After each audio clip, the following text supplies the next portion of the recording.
So what is a blog? You know, it's one of those words you hear all the time, and we kind of take it for granted in today's digital world of digital marketing, but blogging has not been around that long. And technically, a blog is a discussion, kind of an informal website, published informational website on the web. And it's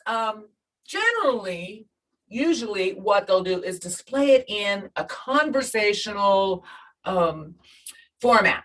It'll go in reverse or chronological order, which means that you're going to have the most recent post first. That's what we're generally looking at. So it has content, it's conversational, it's published online.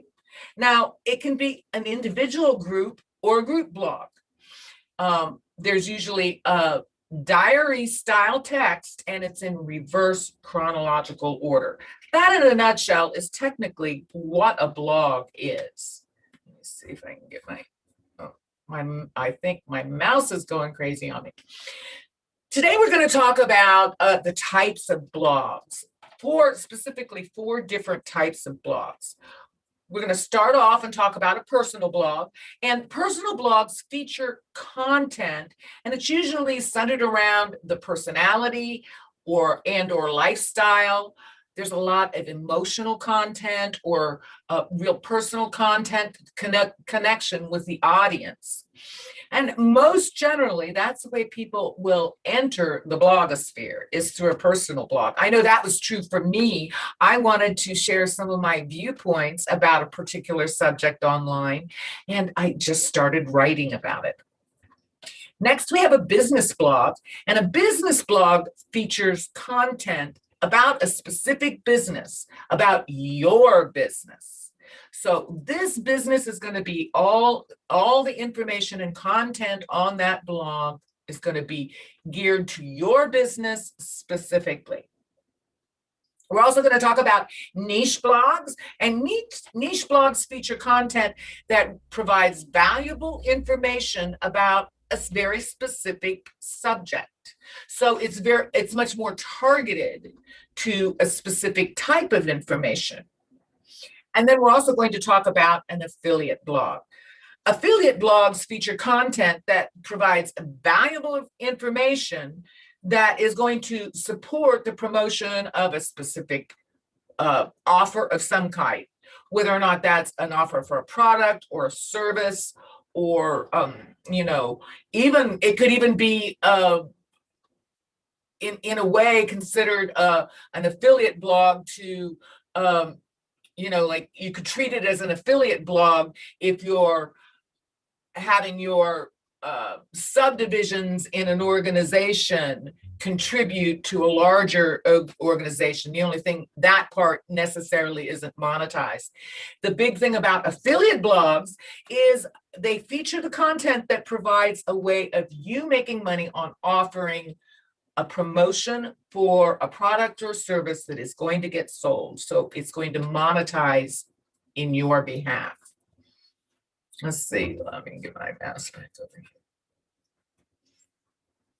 I'm going to start off talking about a personal blog. Get a little bit of a set. And this is a really great way to get started. And like I said, the way that most of us get started when we start writing blogs.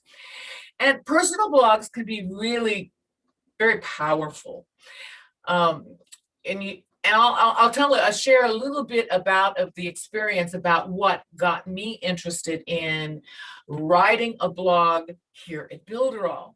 Because I happened to come across a blog during an illness, and that personal blog, you'll see it right there. I'm not really advertising her blog, but that blog had such an emotional and personal information on it that was really helpful for me during my personal healing journey, that it really excited me and motivated me and inspired me to again start building websites. So personal blogs can be a really powerful way, not just for you to get into the blogosphere, but also a powerful and effective way to reach people and have a tremendous impact on their lives. I think that's something that we really tend to forget about at times. Now, the one thing about personal blogs, there's not really any rules or protocols for personal bloggers. You can write a blog about anything, your hobbies, your passions, your political views, any cause that you support. And this particular blog right here happens to be one that centers around a one woman's journey in Ireland as she and she writes about using permaculture to transform the land that she lives on. So it can really be about just about anything. But again,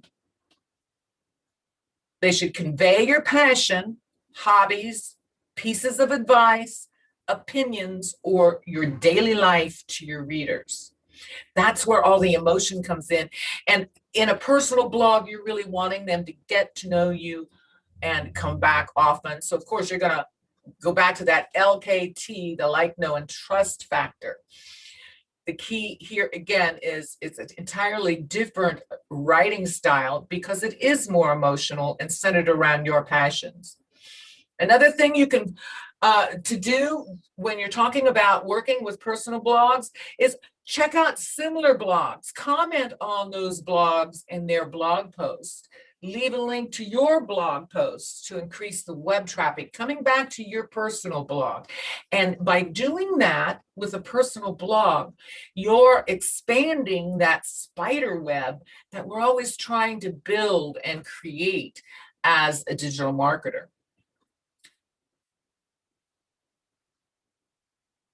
What are some of the kinds of personal blogs there that you could jump in and give it a try? There's the mom blog.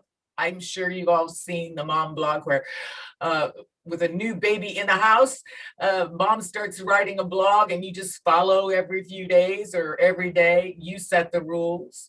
You could also write a philosophy blog talking about some specific type of philosophy that you're passionate about or you're studying and interested in. How about a family blog for a personal blog? I think this is a great idea, especially in today's world where you have families scattered in all over the world, really. And with a family blog, if one person is writing a family blog, that's a great way to keep in touch, not just with your family members, but to extend your family out into the world and really share your story. And everybody has a story. What's yours? That's one of my favorite sayings. You can write an opinion blog, and certainly we just got through a year not so long ago of the politics to where we get a lot of opinion blogs. But now this is one great way to use that power and jump in and begin creatively using your opinions to build a brand around yourself. You can also do an experience blog, much like this blog here, the experience of building a home over I think it was like 12 years and transforming the land on 3.5 acres in Ireland. Turned in not to just what started out as a journey on a blog, grew to be a cottage industry, several books, and a lovely home and business for this woman. And now she's considered one of the experts in that area. So don't underestimate the power of a blog, a personal blog about an experience that you're passionate about. And I'm going to show you my old blog, Tune Into Self, which was inspired by this blog. And even though it's still published, let me see. tell you, it's because I wanted to share this with you. This blog inspired this blog, which is in the process of being rebuilt because it is a pixel perfect blog. So we're rebuilding it, but you'll get a chance to see. Let me see, stop share and share. Oh, wait a minute. Oh, I know what I needed. There we go. Let's see. Sorry, I'm so slow about this, you guys, but we'll get there. I promise.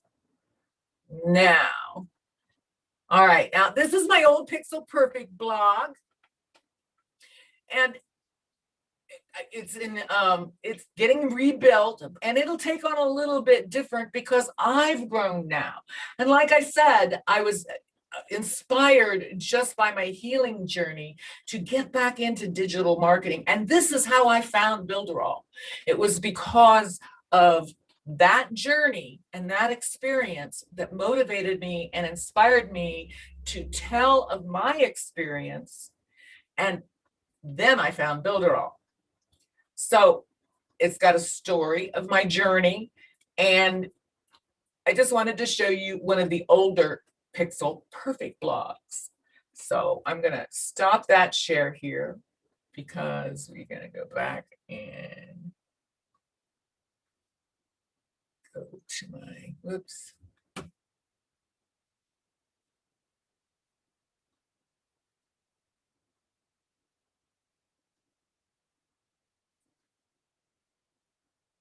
I just showed you that, so I didn't. Now let's talk about the business blog.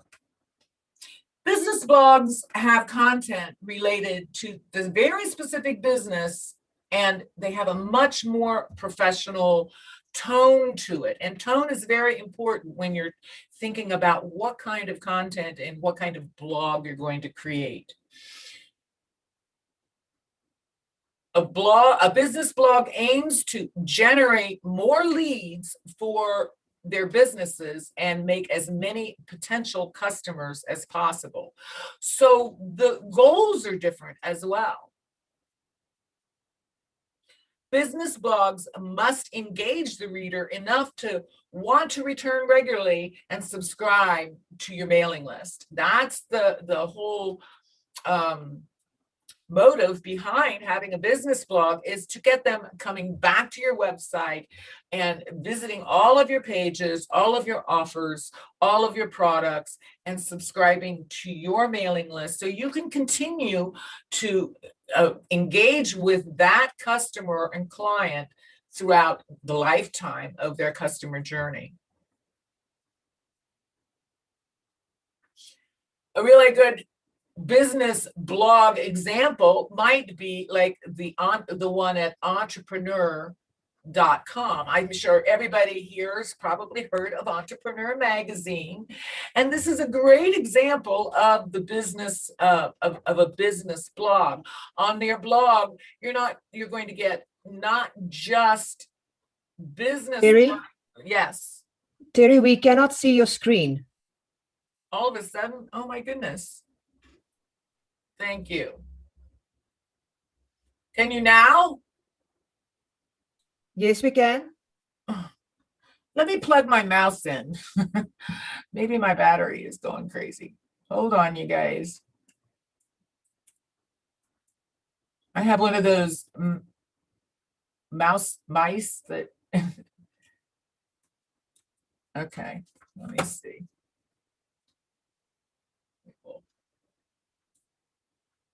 All right. Thank you, Jackie. So the business Entrepreneur Magazine has a blog inside their magazine that, of course, is promoting all of the other articles and anything that the business of Entrepreneur Magazine is promoting. Let's see. Okay, now I wanted to show you a Builderall business blog. And we're going to go over here, if my mouse will let me, and take a look at Spartacus's business blog. I thought that would be fun to do because I'd love to show you what our leaders are already doing. And let me stop the share there, and we'll go up here.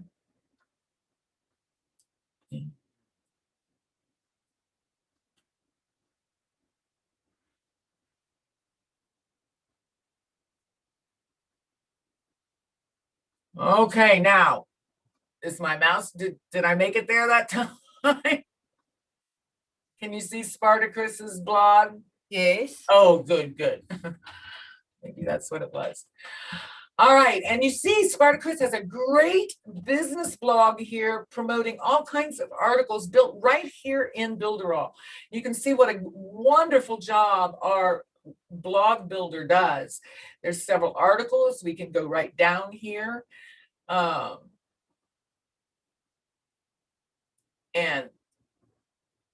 he's got some advertisements on the for other offers, some other offers on the page here with a banner up at the top. Lots of great content, and it is talking all about digital marketing. Of course, in this offer, he's also sharing some of his products as well, other Builderall products. But the biggest focus of this blog is informing anybody about digital marketing. So that's a great example of a Builderall business blog, besides our Builderall blog. But we'll get back to that later. All right, let me go back here. And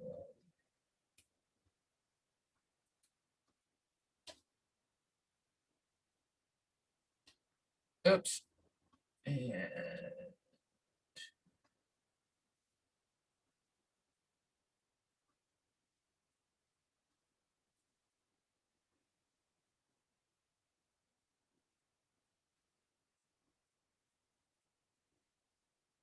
now let's talk about niche blogs. Niche blogs target specific topics. Unlike, it can be a lot, whatever niche you're interested in, it can be a wide variety. And you can see here we have a Lego niche here. But the biggest difference is they're going to be targeting specific topics, not specific businesses. The content is really absolutely limitless. There's food blogs, basketball blogs, music blogs, car racing blogs, content marketing blogs. It doesn't matter. If you want, you can find a niche for just about anything. I'm sure that there's probably a blog for how to train a goldfish, just because Shelley's written the book on it. So you can create a niche blog about anything, but you have to be able to produce content that you're passionate about and that you can build a blog around it. You may be able to create a blog about anything, but you better have the passion to back it up, because that's what drives the content. That's what drives the audience to your pages, is your passion about a very specific target, topic, niche. The very first thing you're going to want to do is define your target group. You're going to want to study the demographics, age groups, gender, personal likes and dislikes. To work in the niche blog, you're going to really dig down in deep and find out, who's playing with Legos, or target specific, the demographics are going to be much more important, and all of these nuances are going to be much more important in a niche blog. You certainly aren't going to be finding a lot of, teenagers in a retirement age blog.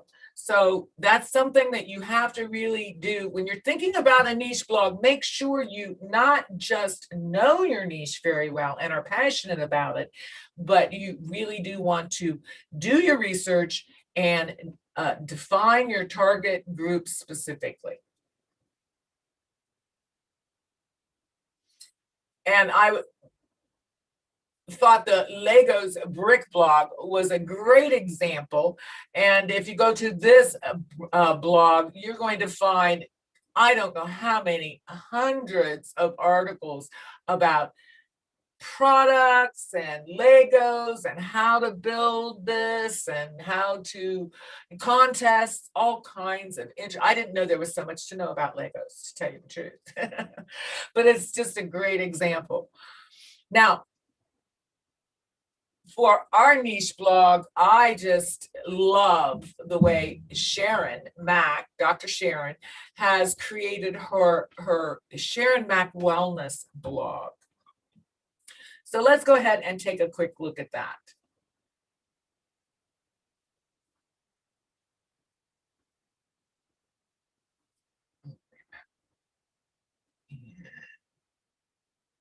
Sharon's. Oh, there we go.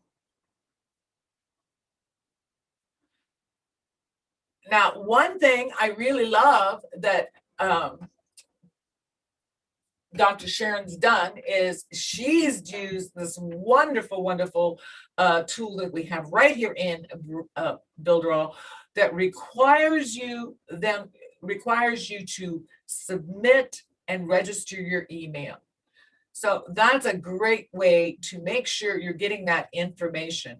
And I just love it because the search bar is right up here. And you can see she has so many different kinds of categories. On the side here, there's her wellness program, weight loss tips, and Builderall just builds some beautiful blogs. And with our search bar and the ability to build in those categories, as much information as Dr. Sharon has on her blog about health, I'm sure that there's no way you would be able to do that without that search blog. So you can see that we have a great example of a niche blog right here, a wellness niche blog built right here in Builderall. I'm going to try to go through some of these pretty quickly because I do want to share. Where did my, lost my, okay. Let's go back up here.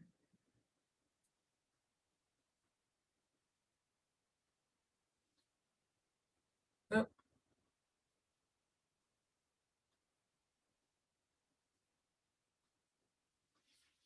Now, affiliate blogs, there's lots of ways you can look at affiliate blogs and define an affiliate blogs. But affiliate blogs are built to generate a commission through affiliate marketing. Affiliate bloggers write product reviews and ask their readers to purchase those products through their affiliate links. So if you're an affiliate, if you have an affiliate blog, you are writing about the products that you're promoting, leaving your links on in the blog posts, in the content, and then monetizing through those links. 81% of brands can improve their marketing through some kind of an affiliate program. And the wonderful thing about building your business here in Builderall is there's so many ways to take advantage of this amazing fact. There's many ways to get a piece of that affiliate money. You can, like we talked about in our meeting this morning, you can create an affiliate program for your products. You can promote other affiliate products and services. You can promote affiliate products and services on other marketplaces. And there are many types of people that do just really become such an expert in promoting certain affiliate products or products and services within their niche. They really become some heavy hitting influencers and earn a lot of money just for promoting another person's product. So, and there are also, on the other hand, bloggers who will write about your product. So there's a lot of ways to come at and look at what is an affiliate blog.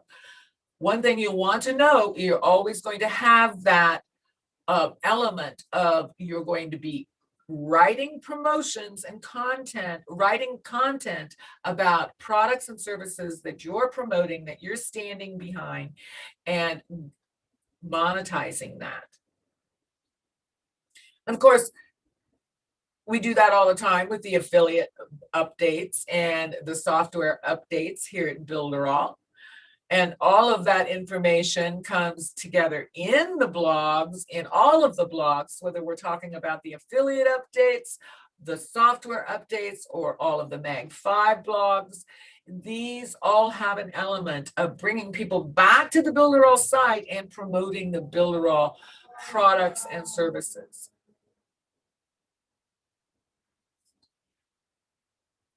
Next, let's take a look at a Builderall affiliate blog. And I'd like to show you Derek Yam's. I'd like you to invite you to take a look at Derek Yam's blog. So let's take a quick look at it. I'll try this one more time. And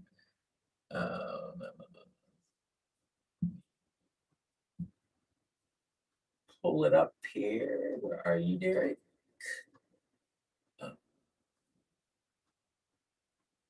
There we go. Now I can share it. And Derek has a beautiful blog built here, right here on Builderall. You can see he's just really working it. He's got a button up here where you can book an appointment. He's got his blog articles, the magazine down here, a wonderful link to the Builderall magazine, some of our coaching sessions. All of these are elements that he's brought into his blog, including, let's see, a ticker down here, a live ticker. So you see that the Builderall blog can do just about anything, any way you like. It's just a matter of you deciding and honing in on what type of blog that you're wanting to create. I'm going to stop sharing that screen and we'll go back.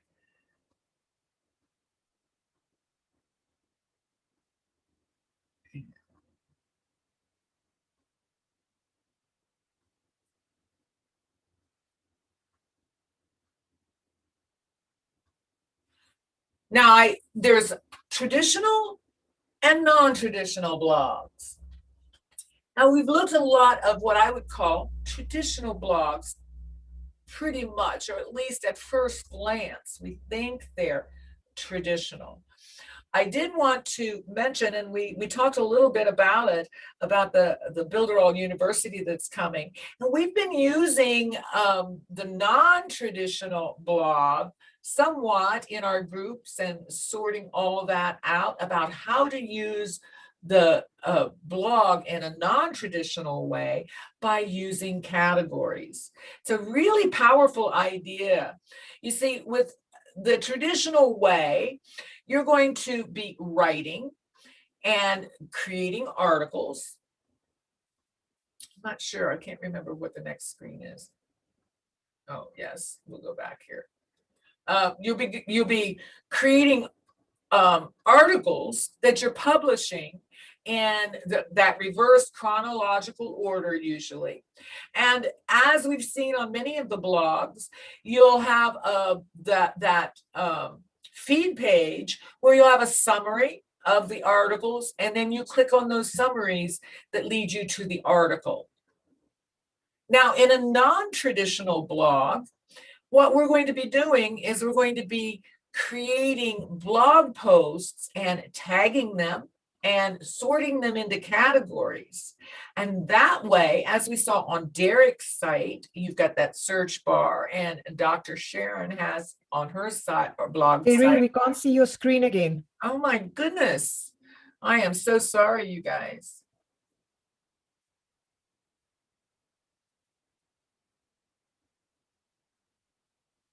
Oh. Maybe I need a drink of water.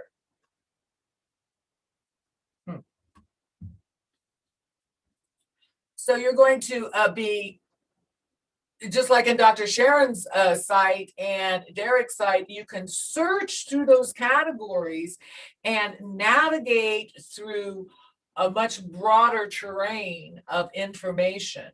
It's not laid out in a chronological or reverse chronological order.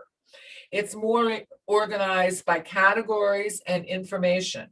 So it's a great way to use the standard blog in a different way and organize it differently when you're really doing more than maybe a personal blog or a series. So that is something that we're going to be covering later on in the week. I'm not going to go into greater detail, but pay attention to whether or not how you want to organize your blog, whether or not it's going to be a traditionally organized blog. But I really encourage you, depending on what you're blogging about, think about the non-traditional way and organizing them by category, using tags. It's very, very powerful. All right, now the importance of the home page, you've got to really hit this hard. You've got to remember that the home page is the very first thing that people are going to see, and you only have 10 seconds when you drop that blog link, and you've got 10 seconds to get their attention. So make sure it stands out. It's extremely, extremely important.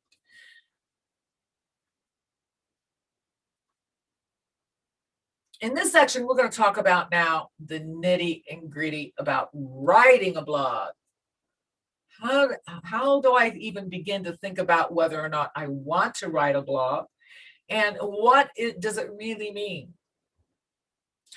First of all, you can write there are several ways you can produce a blog and have a blog. And the first one, of course, is to write your own articles. And if anybody has ever made a commitment to write a blog regularly, you'll know that there's a lot of work that goes into the blog. So you're going to really need to organize your time, organize your methods to really make it pay off. Let's see. For that reason, I have put together a series of templates, and today, I just want to cover over these in my section of the worksheets. I've got some templates I want to share with you. So we'll go over these templates quickly so you know what you have in the training today.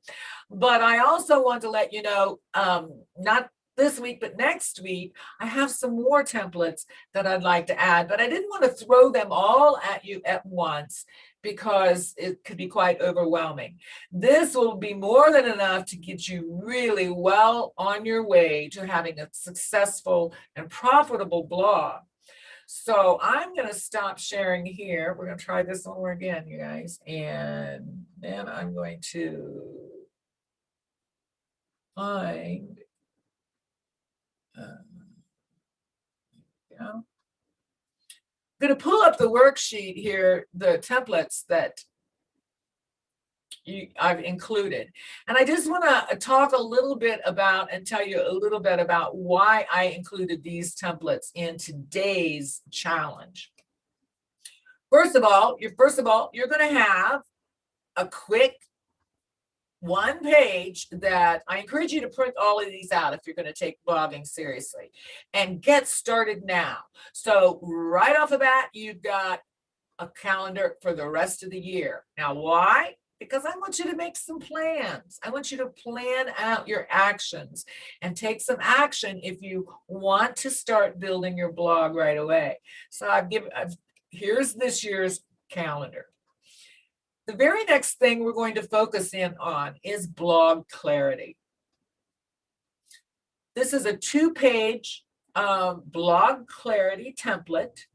And I want you to go through, and you can see, print these out, because if you love blogging, or maybe you're an agency and you're managing several blogs, or perhaps you're not going to manage a blog for a client, but you're teaching them what they need to put in their blog or helping them. This is a great 2-page template to help you get very clear on what your blog is all about. So go ahead and here's a place for the blog name in case you've got multiple blogs. What makes this blog different from others? So here's the place where you're going to jot down what makes it unique. And we're going to take it one step further and refine it to a 1-sentence, your elevator speech, or not even your elevator speech, maybe like a tagline. Explain your unique brand for your blog identity in 1 sentence. Now, here's a great place for you to list what has inspired you for this blog. There are going to be times when you're not inspired to write. There are going to be times when you're not going to be inspired to do your research about your next week's article or whatever. So take the time to be clear about what your inspiration is and define it and map it out. It will become very valuable for you in the long term, especially as the longer you're blogging, because you could come back and remember why you started this in the first place. Next, you're going to identify who are my readers. You're going to want all the demographics about it, and there's a place to take notes there. And content. What types of blog projects do I enjoy writing and why? Now, this is really important, and really consider this question. If you don't like doing research, or then I wouldn't, commit to writing a blog that depends on you staying current on, the trends in a particular niche that change rapidly every 2 or 3, days or so. If you don't like doing your research, if you just hate getting in there and doing your research, that's not the kind of blog you want to do. However, if you're like me, and I just love, if I get a topic that I'm passionate about and I love about, I can go down that rabbit hole, and I'll have reams of material, enough for probably a year's worth of blog. I have to pull myself back in sometimes because I do like that kind of content writing. If you're the type of writer that just likes to free flow and write conversationally, then you're going to want to know that before you commit to doing a blog every week for the next 10 years. So that's a really important question to ask. Priorities.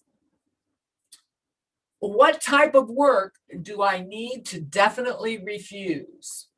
Now, if you're writing blogs for a living, and this is especially good if you're doing freelance work, but it's good for any business. If you're just writing about your business, it's always good to know what you don't want to do. In fact, I would say it's as important, if not more important, to know what you absolutely hate doing as much as it is to know what you're passionate about. And then you're going to refuse to do it, because why make yourself miserable?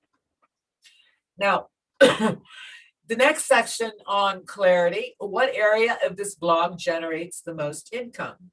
If this is a brand new blog, you won't have that information right now, but that's good to have in this template so you can refer back to it as you review or as you introduce a new blog. The next part is the editorial calendar. How are you going to organize your all of your articles and your publications? This is a good thing to think through ahead of time and just ask yourself, am I going to post once a week, once a month? Am I going to do a series once a month? All of these kinds of questions about how you're going to run your blog as the editor of the blog.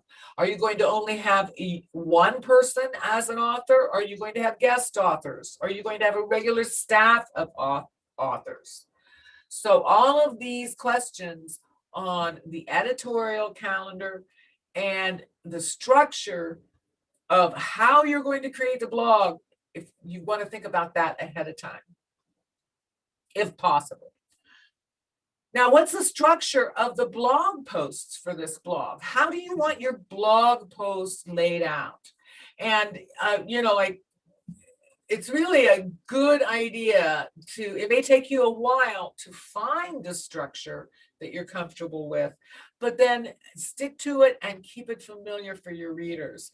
That's one thing I really try to do when I'm writing the Builderall blogs. I want to keep it in the same format that everybody's used to, so you know just exactly where to go to find the information you're used to, what to expect. And having that formatted out ahead of time really helps too when you have to delegate your blog writing to other people. And last on this list is what are the best results desired for this blog this year? And what are the first steps you need to take to make that happen? That's why I've included that calendar for the remainder of this year. So when you get down to this step on your blog clarity template, you're going to be able to come right back up here and you're going to be able to look at the dates and actually have them right in front of you so you can pick some dates and make those steps happen. Don't forget that part. What are the first steps needed to make that happen? The next template, I'm going to get another little sip here. The next template I want to cover with you, this is very important, priorities. And here again, this is a nice template in case you're an agency or you're working with other people that you need to, help them create a blog. This will give you a way to make this very clear. Get your blog priorities. What's your first priority? Why it's important? What are the action steps? You're going to look at, if you know a time frame, you can put a deadline in there if you know it, and the costs. Pardon me. A lot of times when people just talking about these priorities, because you have priorities for, well, I guess I forgot to change those. Sorry, guys. Priority number 1, I forgot to change to number 2, number 3. I'll work on that. One of the things that you might notice as you get more experience in the blogging field is that you'll get better and you'll introduce different types. And people often think, well, what kind of cost is there in a blog? Well, if you're giving away a prize, what's the cost of that? If you're having a contest, there's a cost of the prize. There's also a deadline and there's a time frame. So all of this information can be specifically critical in blog posts with certain in certain blogs. So I thought it was a useful template to share.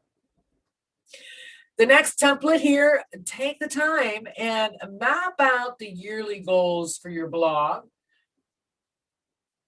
And I'll kind of come through these. You can come back and look through them. They're pretty self-explanatory. This is one of my favorites, though. It's the blog improvement plan. And this is great, especially if you're working with clients and they have a blog. You can pull this out and you can dissect it and break it down into the redesign, content improvement. Do we want new sections and categories? SEO, social media. How about the traffic and leads and sponsors and advertisers? Now, this also gives you a column for creating priorities, top 3 priorities, and deadlines. So if you're looking at updoing your blog or helping somebody else do that by creating a new blog for them, this is a great template to get you started and asking those questions right away. The next template is, how do you do your weekly blog schedule and keep all of that straight? You know, if you're posting every day, as many bloggers do, it depends on your editorial plan. You're going to want a plan, a way of keeping track of whether everything gets done. And here we have a very simple template where you can put the name of the blog, the URL of where it's living, the week, and then, you know, like the post titles. Here you can do a simple standard checklist. Is this a standard blog? Is it a sponsored blog? Is it a giveaway blog? Is it a guest post? What status is it in? This, you know, it's only in draft, or is it in review, or scheduled, or published? And of course, you're going to want to go through all of those before we get to the end and the publication date. So that's important. And where are you promoting them? And I just put in 4 here, but of course you can create and promote as many places as you like. And then here's another blog post planner for the specific blog article. Now this comes in very handy, and you know, really it'll give you a checklist and 1, 2, 3 step-by-step habit to get into if you're using something like this regularly. We have a place for your date and your topic, the category, if you have categories on your blog, tags, any kind of tags that you're using, what kind of blog it is, a standard, sponsored, product, a review, giveaway, guest post. Here's your H1 headline, a place for your H1 headline. Every blog post should have an H1 headline and an H2 headline. Here's a place for your introduction, and then a place to jot down your key points and your call to action. On the second page of this blog post planner, you have optimizing internal links and external links, your keywords, your images and resources. These are all things you have to gather before publication. And here's a checklist just to go down and make sure you've done your spelling check, you test your links, you've renamed your images for SEO and your alt text for images, you've optimized for your images, given your credits. All of these things are important. Now, once after it's published, come down here to where are you promoting this blog? So this 2-page template if you have this blog planner, you can sit down and start when you first get your idea and come up with your topic. And then, you know, maybe you'll do your research. Come down here and put your key things down in here. And eventually this will evolve all the way around, and it'll take you through that step-by-step process. And with all of these elements and the checklist, when you gather them, you've got your blog post. Now that's something that's easily also then shared with your VAs or freelancers if you're having somebody write for you. So it's really handy. Now, if you're planning a series, I have a template for planning series, where it's just simply, if you get an idea, pull out one of these planners, write your topic and your category, all the details, and a place for notes. And I love doing blog series. So this really comes in handy for me, because I'll start dissecting all the material for the week, and I can really start filling this out, taking my notes, and before I know it, I've got the bulk of my writing done.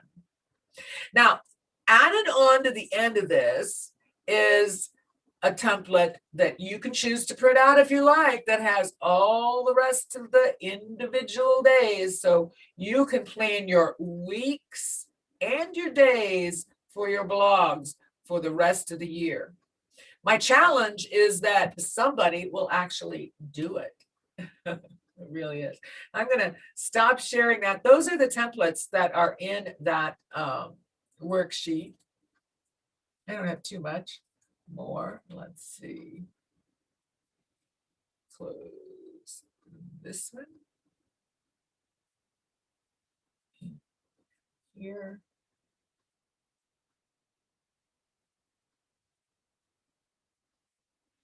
Now, another option, of course, is to hire a service to write your articles. And we've talked a lot about these in some of our other trainings. You can go to Fiverr and find people that are willing to write blog articles for you.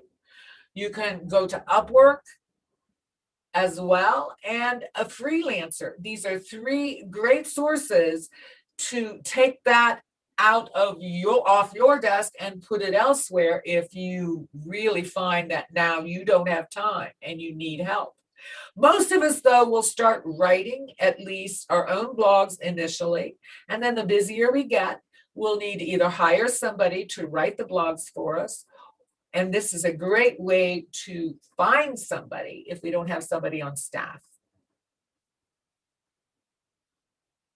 And then you can also use PLR products to write your own articles. And we've covered this as well. There are several different sites out there. We've talked about them before, where you can find great blog articles, including IDPLR, Resell Rights Weekly, and PLR Me. These are all places where you can buy these already produced collections of articles, and then you can brand them for yourself.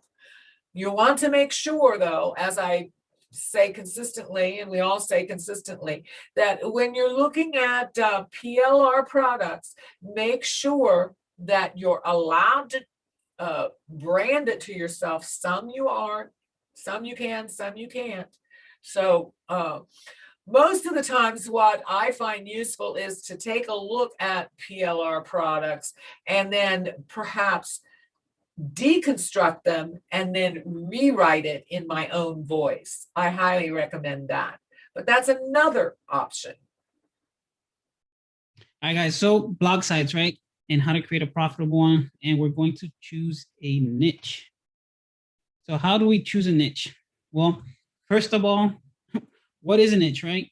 And how do you even pronounce it? I know people pronounce it differently, but I decided to look it up and I found a line that you either pronounce it niche or niche. Depending on where you're from, you might pronounce it niche, who knows? Or niche. All depends on your, accent. I'm Latino, so I'll just say, niche. It's a niche. So a niche, what is it exactly, right? It is a specialized market. And what's a specialized market? Depending on what you're doing, for this example that I wrote here, let's say is real estate, right? So if you're in real estate, how do you niche down to it? You niche down by maybe you're a real estate agent for houses, right? You sell homes, you sell, these marvelous, amazing houses, or maybe you're a real estate agent for apartments, right? I know here in New York, there's a lot of real estate agents for apartments because over here in New York, it's usually best to rent and it's more affordable anyways. Or you could be in a commercial building, right? These huge, amazing buildings where usually big companies, they buy these buildings from commercial real estate agents, right? So you niche down depending on what your niche is, or what you're looking for. Another example could be lawyer, right? So when you look at the lawyer niche and we niche down, we think about maybe a divorce lawyer, right? What if you want to niche down a little bit more smaller, right? You bring it down, you niche down always, right? That's the term. You want to niche down until you find the right, I guess, equation for yourself. So when we niche down, you look at divorce lawyer maybe in Florida. And let's niche down a little bit deeper, right? So it'll be a divorce lawyer in Orlando, Florida, or Miami, Florida. And you know, I should have used a different word instead of divorce lawyer. I don't want to, you know, put a negative word for people there that are married. You don't want to get divorced, right? Hopefully you guys are happily married. I know I am with my 2 baby girls. So now that you're picking a niche, right? You want to find your niche size.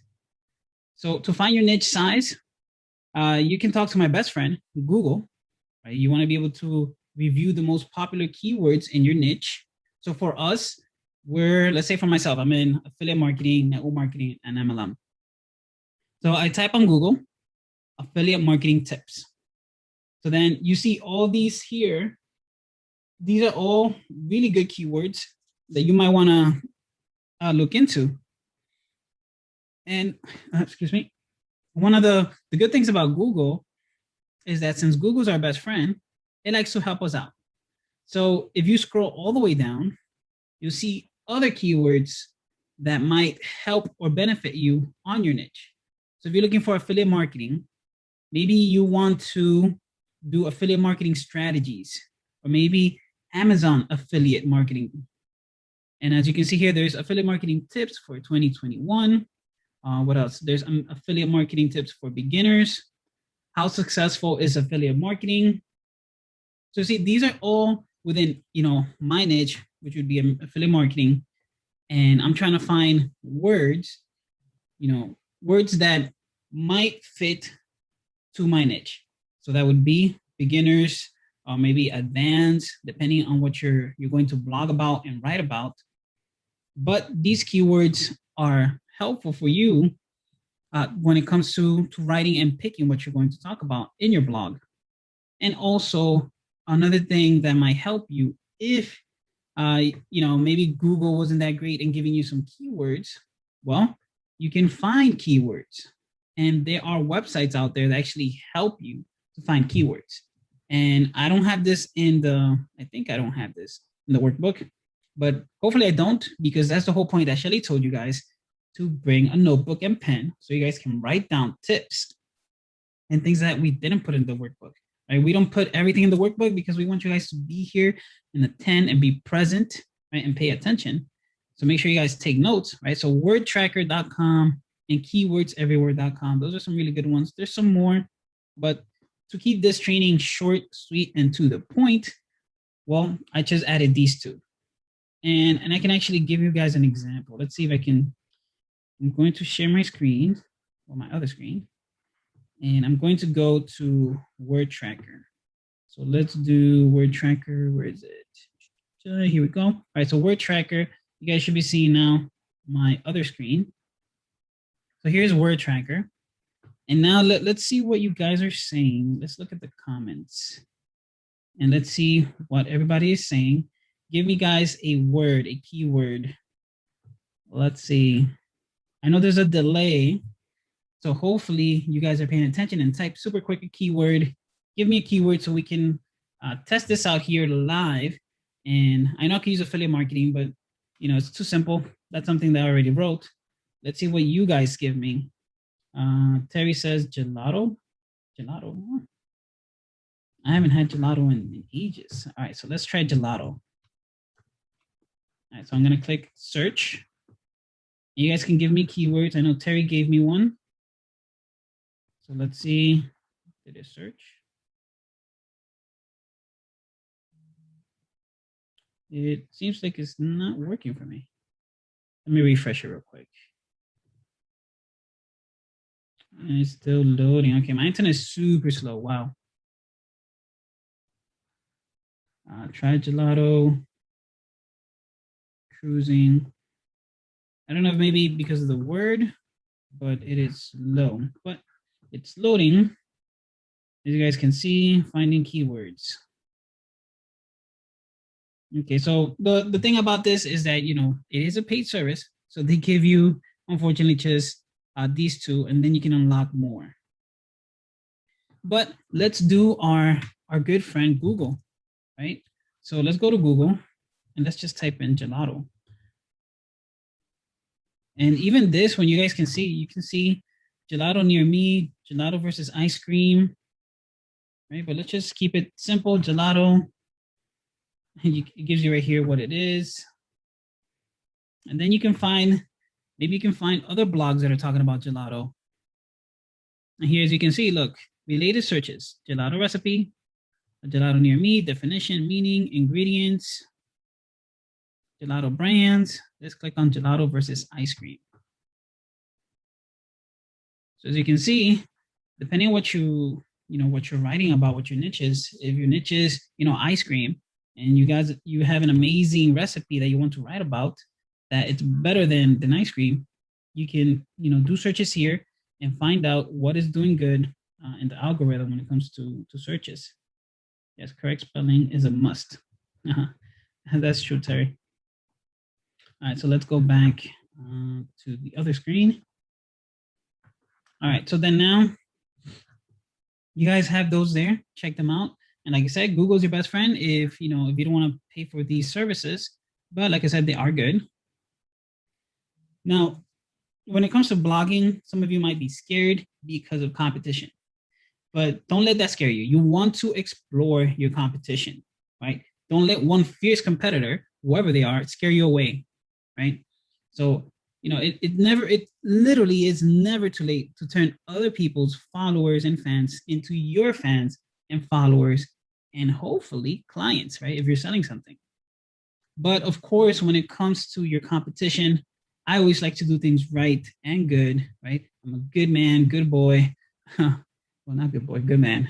Right? I want to make sure that things are done respectfully. So respect others, right? They might be a great competitor, but you want to provide great content so that people can like you for who you are, and not just because you're bashing your competitor and saying, hey, this guy is not great, or this product, it's not that good. Mine is better because ABC, and that product does so much harm to you. Unless it really does, unless it's a fact, then maybe I can see you letting that slide. But one thing that you can actually take from your competition, and you want to learn about them. So study them, see what's working for them. And if they have a Facebook group, right, on that niche from your competitor, join it. Right? You want to find what's being talked about, what's trending, what's in the now, or as the cool kids like to call it, what's hip, right? What's going on right now? What are people actually doing and paying attention in your niche? Okay. And then, you want to follow those that have engaging audiences, because, on Facebook, there's thousands and thousands of groups. And I wasn't thinking of doing this, but let's do this. Let's find out if there's any gelato Facebook groups out there. So let's see, where did I close it? Okay, let's go back to the gelato and let's find out if there's any Facebook groups for gelato. So let's do Facebook group, gelato. So like I was saying, there are groups out there, but you want to make sure that they are engaging, because some groups could be really old. Gelato. And there we go. Like I said, my internet is so slow. And let's do, let's see, groups. Here we go. Search results. So as you can see, look, these are These are big groups, 3,000 members, 2,000, well, 2.4, 3.8. But you can see right here, the engagement right here. So 20 posts a week, 30 posts a week, 3 posts a day. So you want to find what's the most engaging one. You want to join it, right? And learn about your competition, and just keep testing things within, you know, these groups that you find for your specific niche. All right, so let's go back and back over here. You guys should be seeing my screen now. So if you find, right, if let's say you found a good following, right, has good reputation, good engaging, and on this niche that you decided to do, then you are definitely on the right path. You know that, hey, I know that there's a community for this niche. There is some support for this niche. People are talking about it. There is a good amount of competition, but not so much where I might not be seen. Okay.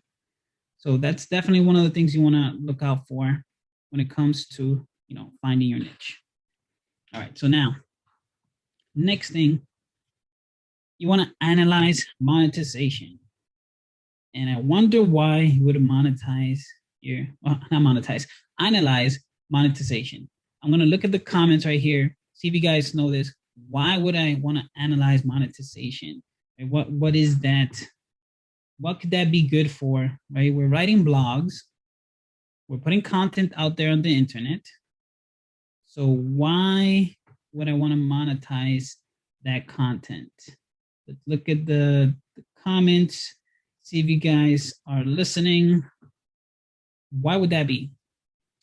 I'll give you guys 5 seconds to answer. 5, 4, 3, 2, 1. Let's see who comments. Why would you want monetization in your blog? What could that do? What could that bring? And it's a simple answer, and I'm going to show it to you now. I'm pretty sure there's a delay. That's why I still don't see any comments. All right, so, and that would be, who wants to earn money? Right? It would be money. Monetize my blog to pay for my vacation. Awesome. I guess a delay for me. Maybe I had to refresh. But yeah, right? Who wants to earn money? So I'm not gonna look at the comments, but I want you guys to comment yes or no. Do you want to earn money? I'm pretty sure it should be 100% yes. So once I look at the comments later on, I should see a whole bunch of yeses, right? So what if we could earn money with our blogs? I wonder. That would be amazing. And it's possible because they are bloggers out there that are earning a full-time income by blogging. And they could be blogging about literally anything that interests them, right? Because you want to blog about something that definitely is, you know, we pick the niche, but something that you're passionate and you know that you're not going to get tired about. So you can constantly always be creating content for that niche. And then, of course, if you want to be noticed, you want to make sure that you be creative, and that definitely is going to increase your chances to get noticed by maybe some huge media company or brands that want to do a sponsorship with you, right? Those are really great. And then here's one thing also that I want you guys to go in when it comes to blogging. Do not, and I repeat, I should have put this in big letters, do not expect to become a millionaire blogging. There might be people out there that are making maybe close to $1 million or maybe even $1 million. But when you're starting out, you don't want to go in with that mindset, because unfortunately, if you don't get even close to that, it might put you down and you might be disappointed that, hey, I'm not even close to $1 million. I'm only making, you know, let's say $10,000 a month, which is still pretty big for people that haven't made money online. But you guys want to be grateful that, gosh, I'm making money online from blogging, from typing words onto a screen that people read, right? You got to think about it, that is just insane, right? The world that we live in, where content, whether it be pictures, videos, or actual words on a website, on your computer, on your phone, can actually give you income and you can survive and live off it. That's insane. If you guys agree with me, definitely I want to see that you guys say, I agree with you. We live in an amazing time. I'm glad and happy I was born in this era.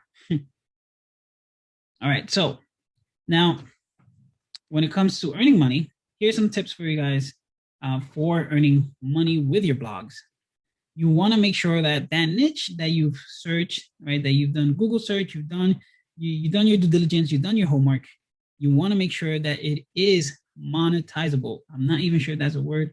Pretty sure it is, but you want to make sure that it is monetizable, right? You can monetize that niche.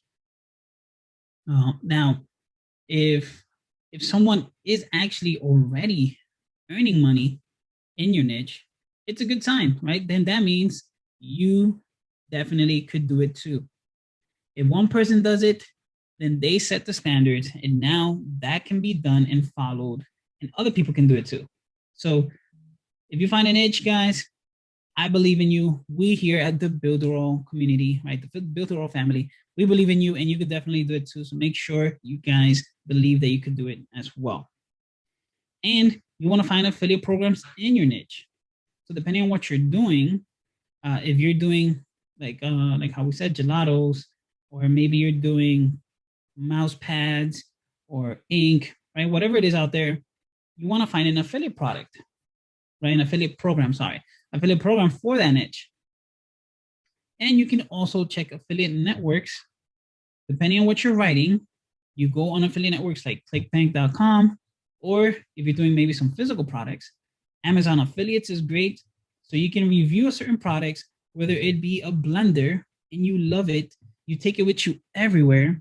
So now, since you're talking about this amazing blender, why not get paid for it when people buy it, right? You're giving praise to this blender and you are advertising it for free. Why not get paid, actually? Instead of it being for free, if someone clicks on that link where you showed a picture, you showed a video, you talked about it, you wrote a good paragraph on it or two, maybe an essay, who knows? Now someone might be interested because of this review that you did, right? This blog that you went in depth, you did the pros and cons, right? You put in all this work. Now you add a link in there so that somebody can click on it and you get some commission. Same thing with ClickBank, okay? So now on top of that, if you use something that you love, right? That's the easiest thing. Like most of us here, right? Who loves Builderall? Oh, there's a good indication of you guys to say, I love Builderall. So who loves Builderall? I say me. And you guys should be commenting, I love Builderall. So if you love a product, you use it every day, like I do, right? You are able to talk about it, share it. You don't feel like you're selling your product, right? You're just sharing an amazing experience with somebody of something that you love. You love this product. So now because you're sharing all this, guess what? You're going to get compensated because there's an affiliate program for whatever it is that you are talking about. For my case, and most of you guys that are here watching, it would be, Builderall, the affiliate program with Builderall, which is great. And now, usually big companies like Adidas or Nike, they often advertise on these huge popular blogs. So if you are consistent, you're doing great, you keep adding content, value to your blog, right? Maybe these huge brands out there might reach out to you and say like, hey Jackie, we love your blog, what you're sharing. You have an amazing community. They are very engaging. We would love to sponsor you if you do a review on this new product that's coming out for us. So you review it, you share it. Guess what? Now you're getting paid sponsorship, or maybe they might give you an affiliate link where you can get paid according to the products that they purchase. So if you guys are going through this and paying attention, right, since day one and today, you realize that, there is something powerful with blogs, right? You guys can definitely make a good living and maybe quit your day job, right? Who knows? But not right away. You want to first start And then eventually, once you already are making way more than enough with your blogs and your affiliate commissions, then you can let it go. But you always want to keep your job. I'm not recommending anybody to quit their job just to go all in. Let me look at the comments. Let's see. Yes, I love Builderall. BA for life. That's awesome. That's definitely me. BA for life, guys. We bleed Builderall blue. Not that any of us bleed here, of course. Now, guys, last but not least, because we're not done, of course, we still got some more. You want to make your final decision, right? So now you've gone through all these steps. So now you should have maybe a couple ideas. I hope that you write some ideas. Don't just go straight all in into one, because you don't know what might be actually working until you actually try out and do the deep research on your niche. So you should have a list of ideas of possible niches that you can talk about and write about in your blog. And then once you have these ideas, make sure that you're clear of the scope of I forgot the word, but make sure you guys are clear of the scope, the competition, and of course the monetization potential of each niche that you came up with, whether it's affiliate marketing, cooking, home design, decorations, whatever it is, right? And here's also a good tip, because you don't want to burn yourself out. Don't start a blog on multiple niches, okay? You want to start with one, stay focused on one, and build it to where you see that you have either a great income, or maybe you can hire somebody, right? You can hire a VA and make it into some kind of automation where, you know, your blog is doing great. A VA comes in and does basically most of the work for you, because, you know, your blog is already, it has a standard, it has a layout that you can definitely put now on other blogs if you want to branch out to multiple different blogs. But starting out, definitely recommend do not start multiple niches and multiple blogs on different multiple niches. All right. So before you guys actually start out there and start blogging and typing and all these things, right, you wanna keep these things in mind when you publish your blog from within Builderall. And that is one of them being compelling headlines. So with compelling headlines, guys, you want to make sure that you write things like this. Let's say that you're writing in your blog, or you've typed, you know, why should you see this movie? Maybe reword it, and you want to say something like, see how these actors take on a different role. You see? You want to make sure that you have certain compelling words where it has some kind of action. So you want to be able to add action words to help people click on your blog, okay? You don't want them to be like, I don't know if I should read this. This doesn't seem that great. Now, here I put 8 compelling words, and I got this from a website where it looked up 100 of the top most compelling words out there in the world. I don't know if it's 100% in the world, but I have heard some of these before. But here's one, right? The secret of making people like you. A little mistake that cost a farmer $3,000 a year. See, already, if I see this, I'm like, wow, $3,000 a year. What did he do? Advice to advice to wives whose husbands don't save money. By a wife. So this was definitely written by a wife, and the husband should be saving money. I want to find out. The child who won the hearts of all. And there's one, before I'm not going to go through all of them. One that caught my attention because I read this book. It is How to Win Friends and Influence People. Right? If you're in personal development and in growth, this is a great book. And I know for me, when I saw that title, it just called out to me. I want to read it. I want to find out more. So definitely, these are some compelling headlines that have been out there. And if you guys want to actually go check out this 100 headline list, I made it simple for you guys. Instead of typing the huge long link, I just went into our URL shortener, and just shorten the link for you.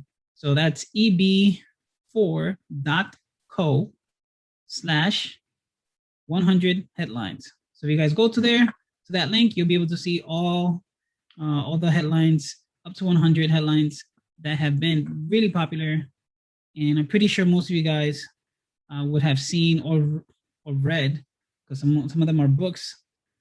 All right.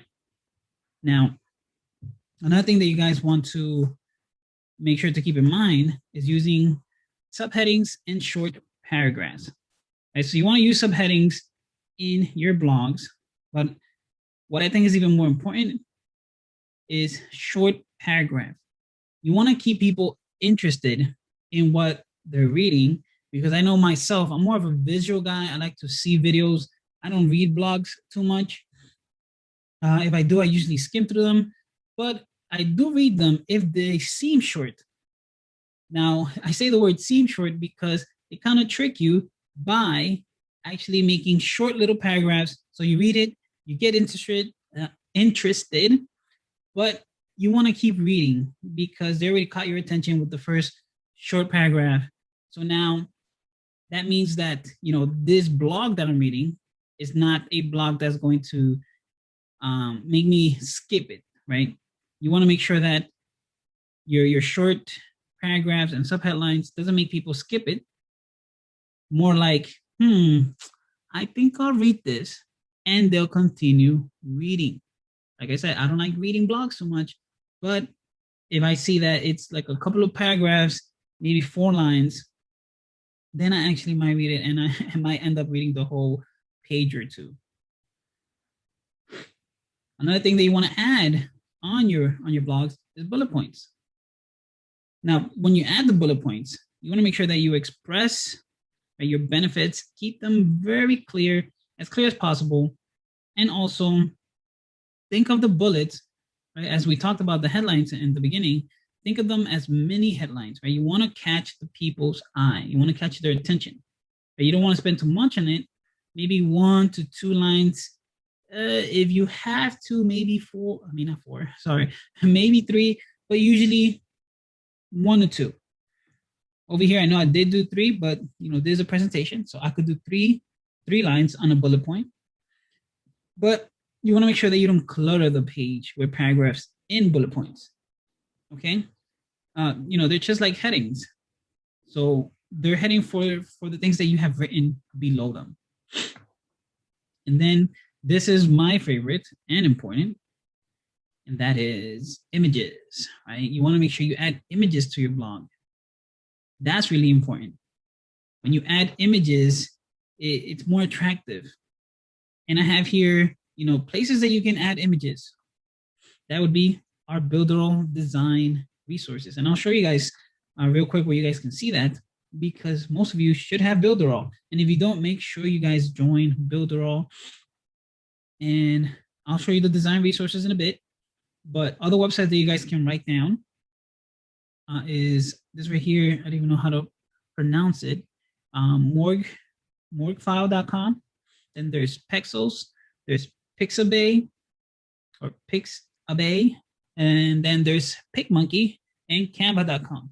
Now, these 2 are here, PicMonkey and Canva. I'm about to sneeze. Excuse me, guys. I was about to sneeze. I didn't sneeze. Don't you just hate when that happens? But yeah, but back to this. So PicMonkey and Canva, they're both great because it's not just pictures that they offer. It's a great design tool for you to actually create pictures. And they have access to multiple free, royalty-free pictures that you can use within the platform. And then you can design it and text, backgrounds, different what's it called, icons and things like that. So PicMonkey and Canva, 2 of the great ones when it comes to actually designing your whole picture, and you can actually use these to create the shareable images for your blogs. So make sure you guys definitely write those down, check them out. I know Canva's free. PicMonkey, there's a yearly membership. I know I have a yearly membership, but I think they also have a free version that you can do a certain amount of stuff. But let me show you guys real quick. This is the design resources of Builderall when you go to your back office. And let's actually go there. Let me share my other screen. Man, if you hear my nose, I'm sorry. That is allergies for you. Okay, so let's actually go. So, like I said, most of you guys, at least 90% of you guys that are watching this are part of Builderall. Those of you that aren't, join the crew, right? Join the family. Make sure you jump on Builderall. So over here on your back office, you want to find the design resources. I have it right here. But if you don't have the design resources, you want to go to the bottom. Let's see, where is it? Is this my right account? I think it is. Okay, it's not popping up for me here for some reason. It's supposed to show right here to add more tools. Or maybe I can't see it. Oh yeah, I couldn't see it. Here it is. Because I have this sharing screen and it's not showing. For me, I couldn't see the whole screen. There we go. So install more tools. And you'll be able to install it here. Design resources. And I have it right there. And I'm going to enter it. And these are all the resources that you guys have. You can see buttons, elements, badges. What I have here open are, where is it? Did I close it? I think I did close it. Yeah. All right, well, here we go, backgrounds.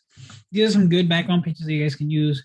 They can be used for a button, maybe a panel, but they are great and you can repurpose them and actually edit them if you bring them into Canva or PicMonkey and maybe change the color, maybe add more to it. As you can see, there is so much here that you guys can use. All right, so there is the design resources.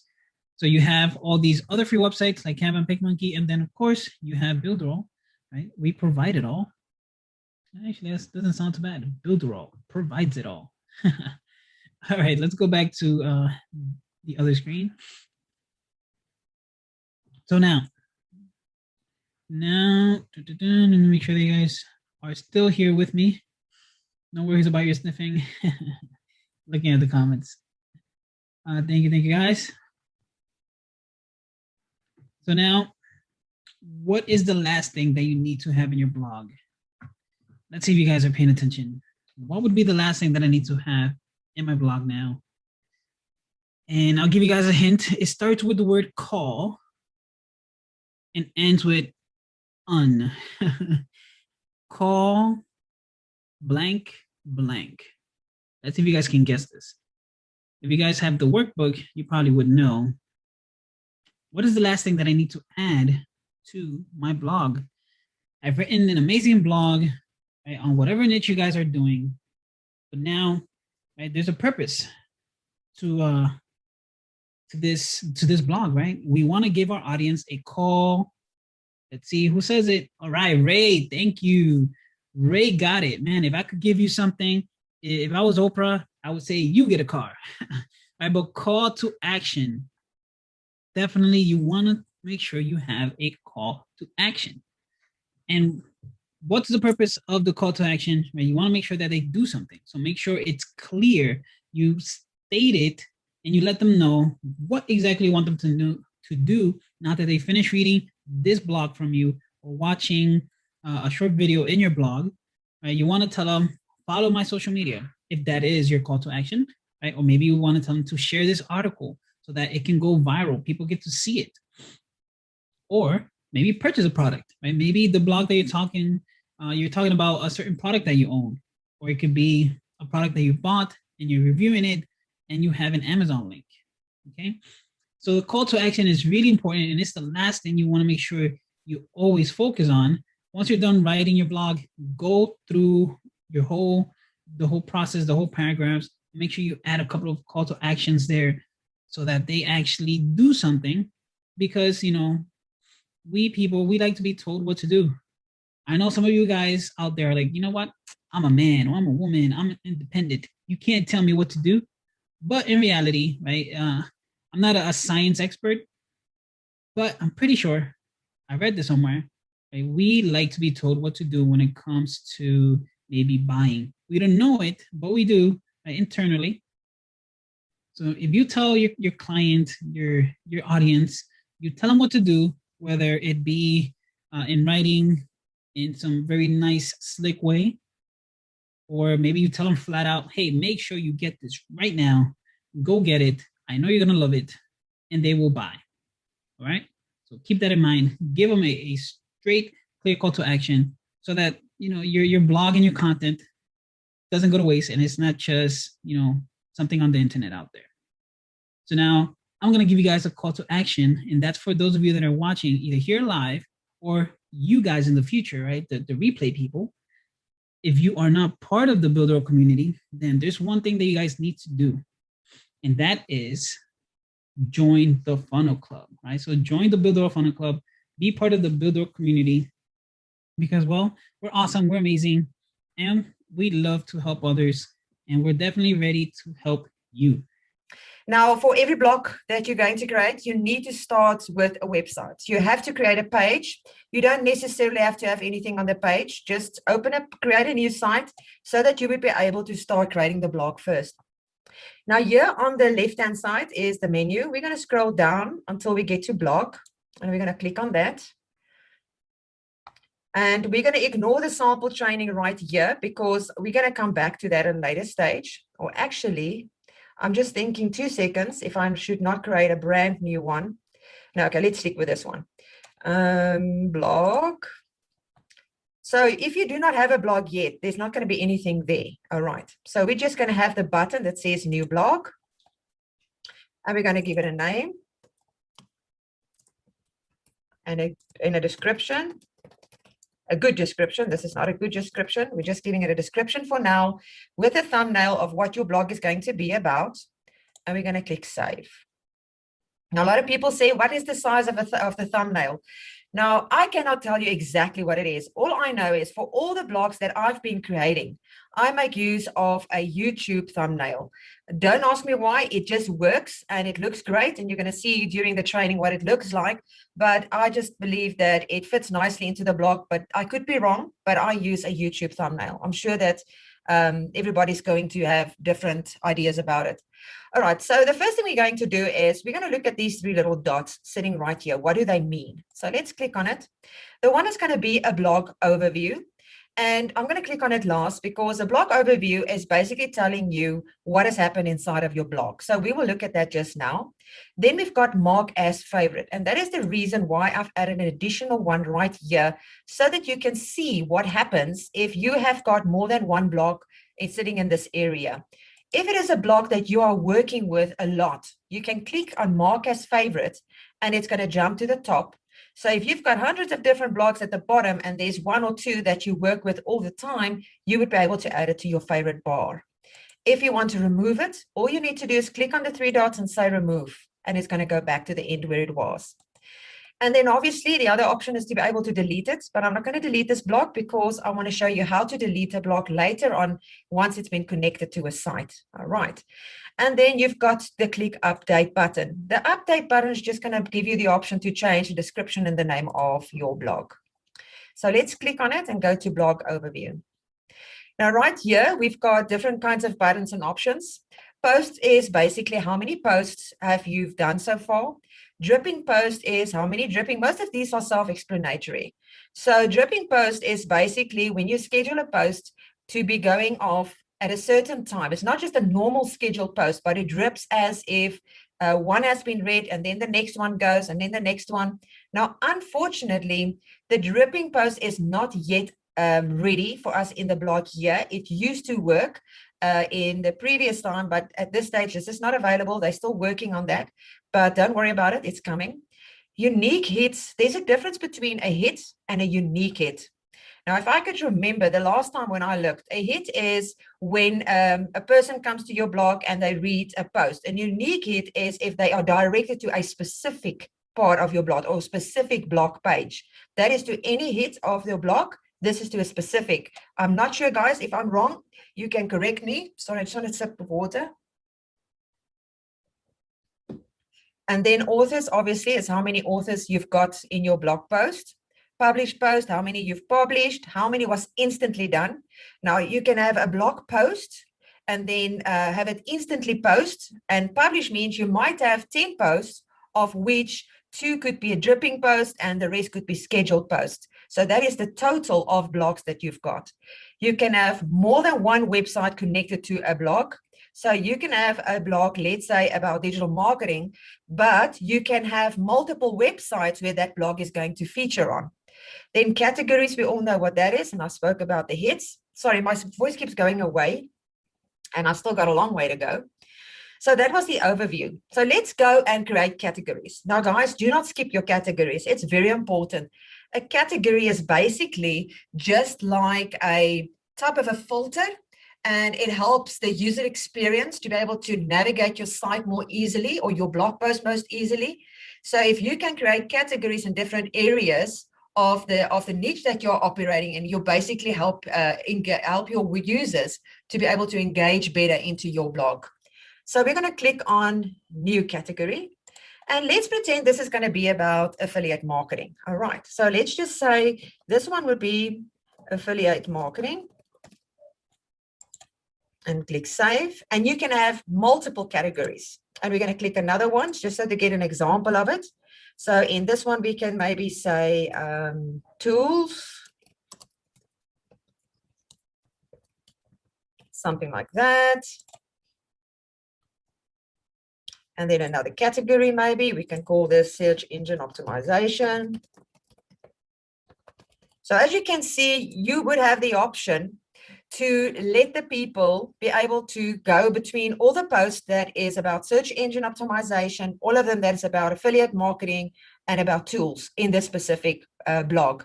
And that is what makes it awesome, because you would be able to, inside of your post, when you're going to create it, you are going to tag that post with the specific categories that they are falling under.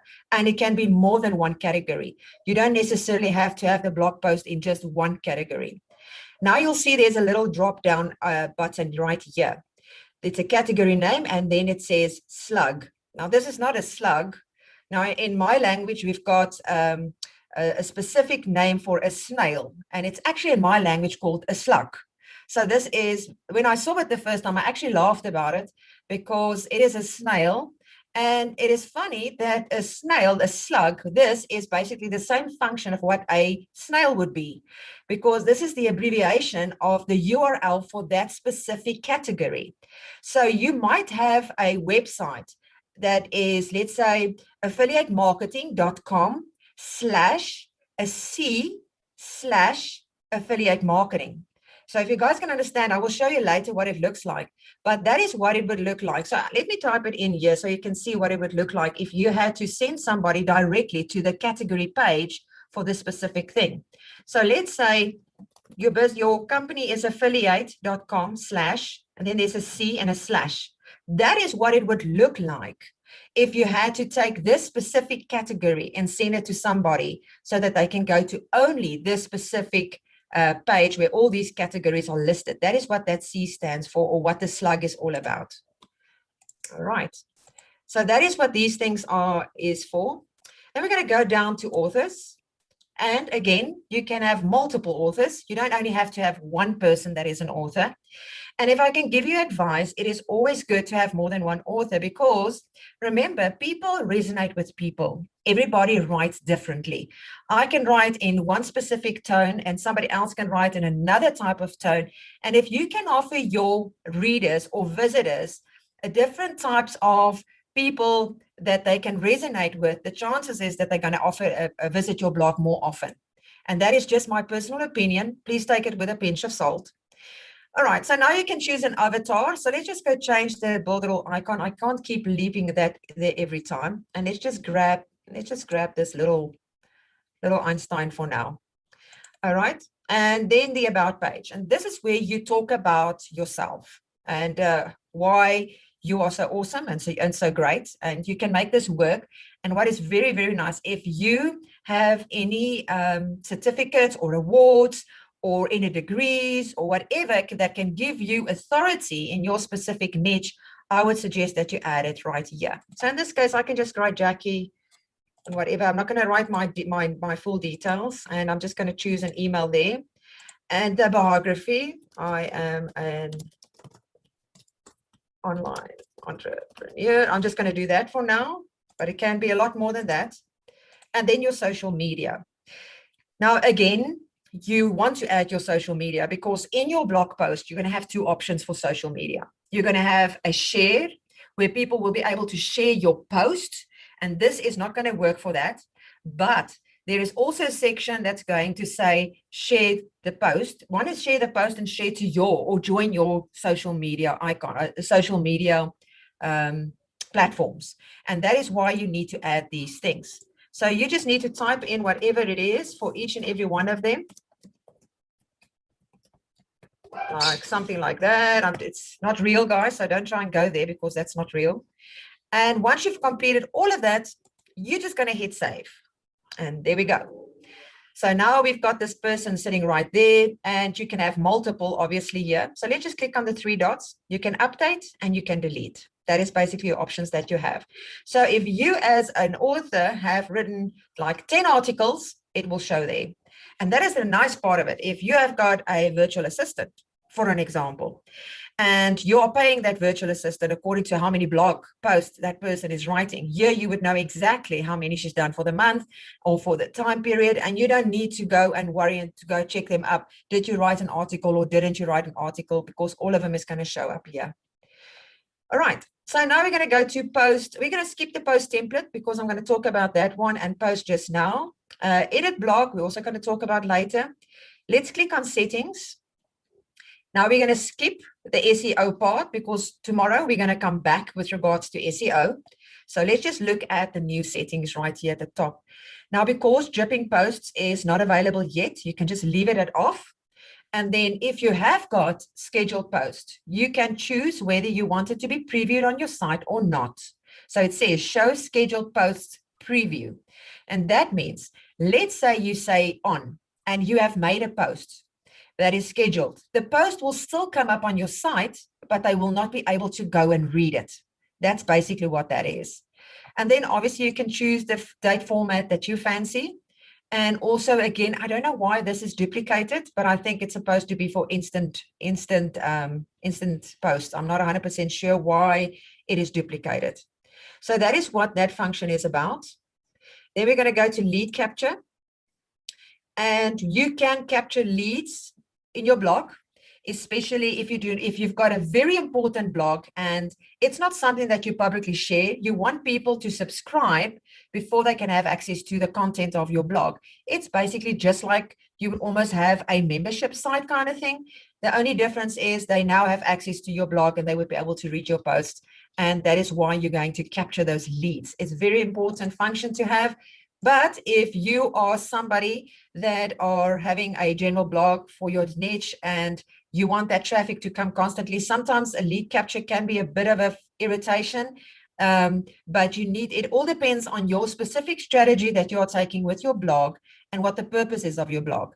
Normally, it is a good idea to only have a lead capture activated if you are going to have specific people that you want to be able to read your posts. So for me, I like to leave it off because I want as much engagement on my posts because I'm sending people to a sales funnel.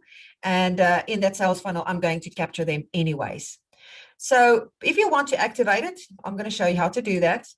Here, you're going to write your message that you want the person to see. So when they come to your site and they want to read your posts, this is the message that's going to come up for them. Now, right here, you can write something specific like, welcome to my digital marketing blog. It's really awesome to have you here.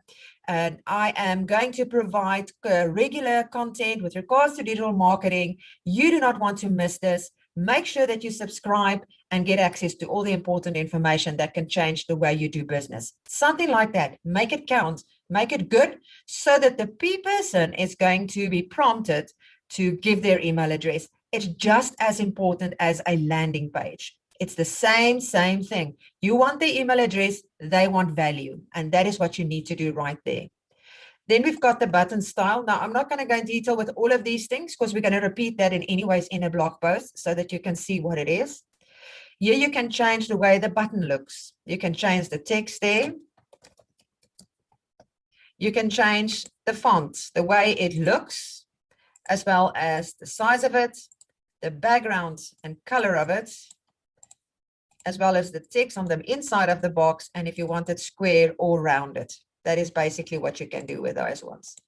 And then we've got the login. It's the same apply for the login, and it's same thing for spaces left and right.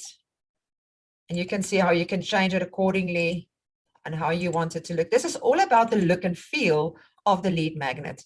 And then once you've done with that, you would be able to, just want to pull it up, you would be able to go and preview at what it looks like. So plain and simple, very easy. And then you're going to click save. So now it says, do you want to enable or disable? For now, I'm just going to say disable because I don't want us to use this function. Otherwise, it's going to be difficult to show you every time when I go to the site what the blog posts look like. But it's self-explanatory. You can play around. You're going to see that. But maybe if we've got time later, I will show you what it looks like, and then we can just enable it. So let me just write a message here so that we just have something, and I'm going to click save. But we're not going to activate it now. Then we've got comments. If you would like to add comments at the bottom of all your posts that people can engage with your site, then you can do that. All you need to do is slide this little bugger here at the top. You can go choose a theme that's going to fit your site and that you like. And then also you can choose to approve, auto approve it or not. Now, for me specifically, you know, we get very dodgy people out there in the world. So sometimes people might say things that they don't want to, that's hurtful to others, or saying bad things about you, or whatever the case might be. If you're not somebody that worries about it, you can just say auto approve.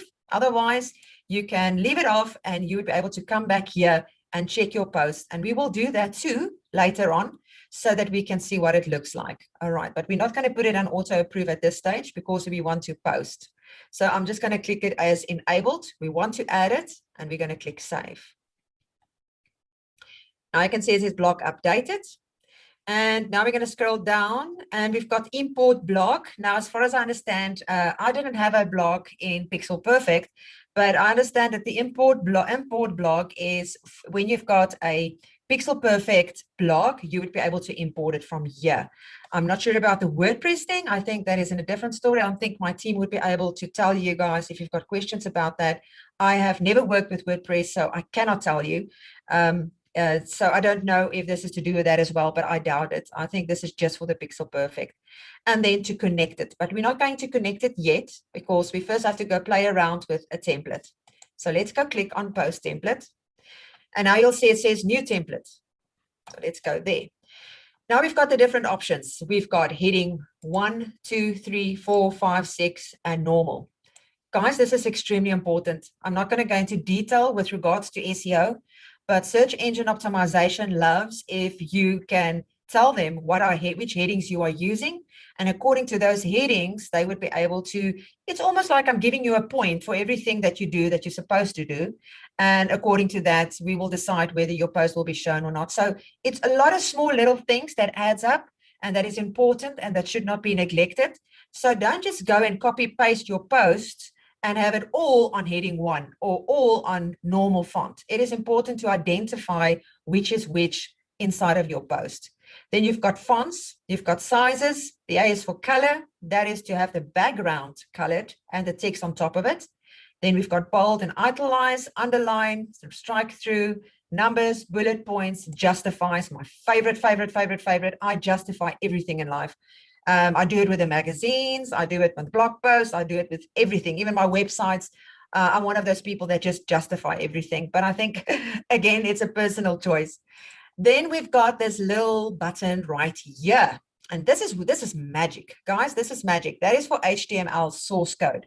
Now, if I click on that, you'll see it opens up an editor right here, which means is you can go on the internet and you would be able to go find source codes. Maybe you want to add something specific to your site. Maybe something like a scrolling bar that runs from the site to site. You would be able to add the code right in there and then click save, and you will see the code. We are going to play with this just now. But this is the template. We're first going to create a template. And then you've got the image bar. you've got video, you've got links, and then that is if you want to remove something, the text, and that is the trash can. All right, so those are the ones at the top. Before we add a template, we need to have a title always. So let's just call this template. And then you can have a thumbnail there for your templates. The categories you don't really need. I think it's only the author that it wants, and you're going to click save. But now let's just do that for now. And we're going to stay on the page. So now let's create a template. Now, a template is something that you would be able to use over and over and over and over. So you might not want to struggle setting up the blog post every single time. You just want to rather copy paste over the items. So let's start with a heading. I am your heading. And we can just make it bold because that is the way I would prefer to have mine. It's heading 1. Make sure that's heading 1. And I want it to be that size. And I'm always going to have it in the middle. I'm just now pretending because this is now the one that I'm going to create for myself.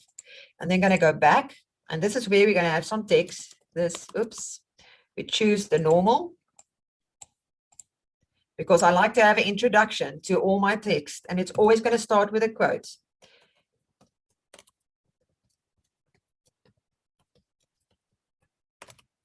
Something like that. So let's say that all my blog post is going to have a quote because maybe that is my unique selling point or the way people identify themselves with my blog. Like I said, you have to be a little bit innovative and think out of the box, trying to engage your visitor. So that would be the quote that you're always going to have to add. I'm your quote. You can just write there, I'm your quote if you have to. And then you can make it a little bit nicer. All right. We can actually even have it in the middle. So this is now not a design lesson, but let's just go with the flow. And I'm just going to go back. And then this is your paragraph. And I've decided that should be a heading 2. No, I don't like heading 2. So let's say heading 3. And then this is a paragraph. And I'm just going to do this now, copy, just so that you can get an idea. Control V. And so we know that this is our paragraph that we're going to have. Copy. Let me just until take that away. Copy, paste. So let's say that would be our introductory paragraph, and I want that to be highlighted in the background, something like that. It looks terrible. I'm going to change that to white. All right, just to give you an idea of the whole thing. So there's our introductory paragraph, and then maybe we would like to have an image. And then you can choose an image holder. So I don't have an image holder here. So I'm just going to grab this pink thing here. And I'm going to make it smaller. And I'm going to have it in the middle. Because maybe this is the design that I like. Because we don't know. And then you might have another paragraph. I don't like this design. So I've decided to put it to the side. And have something like this. Copy. I'm sure you guys are getting what I'm trying to do here. And so let's say this is now the template that I've created. I haven't created headings here, so there could be another heading. Let's call this heading. Oops. Heading. And this could be a 4 and a bold, the underline. This could be your bullet points. So you can see what I'm trying to say here. You can create your page easily by creating the template, and we're going to hit save. And we're going to go to the post list. And we're going to go now and create a post. All right. So let's go and click posts. And it says new post. Now this is where the magic happens. If you've got a template, you would be able to click here on the right-hand side and you scroll down. It says template. So if I click template, you can see immediately it pops in, but we don't want the template. So let's just go back. I'm just going to click save there because I want to show you something. All right, posts and post. There is the post there. We don't want the template. Remember, we said we don't want that template, so we're going to delete it. And now we're going to create a new one, new post. And we're going to start with the title. So what is the title of your post? Now, I have got some information right here that we can use so that I don't have to think about it and keep you guys too long. So the title of this post is going to be how to write a blog post that will convert. Okay.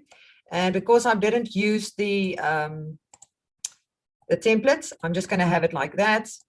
And I'm going to place the same title there. And this is about SEO, which I will talk about tomorrow again. Why do I repeat the title right there?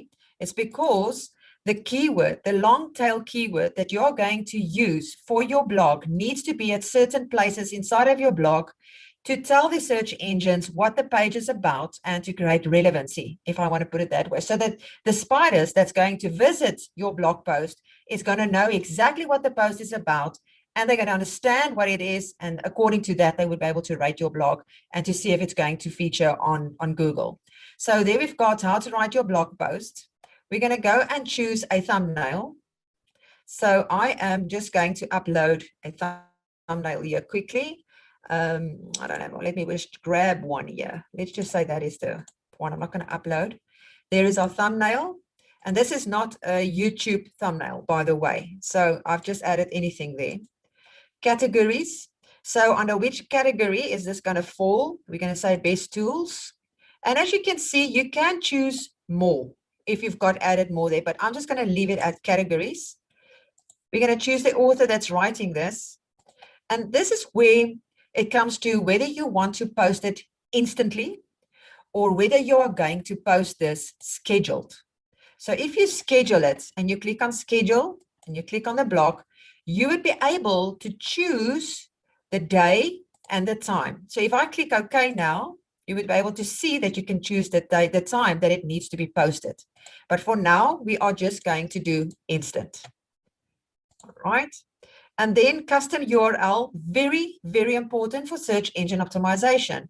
Your long tail keyword needs to appear again. It needs to be in the title, it needs to be in the description, and it needs to be in your URL.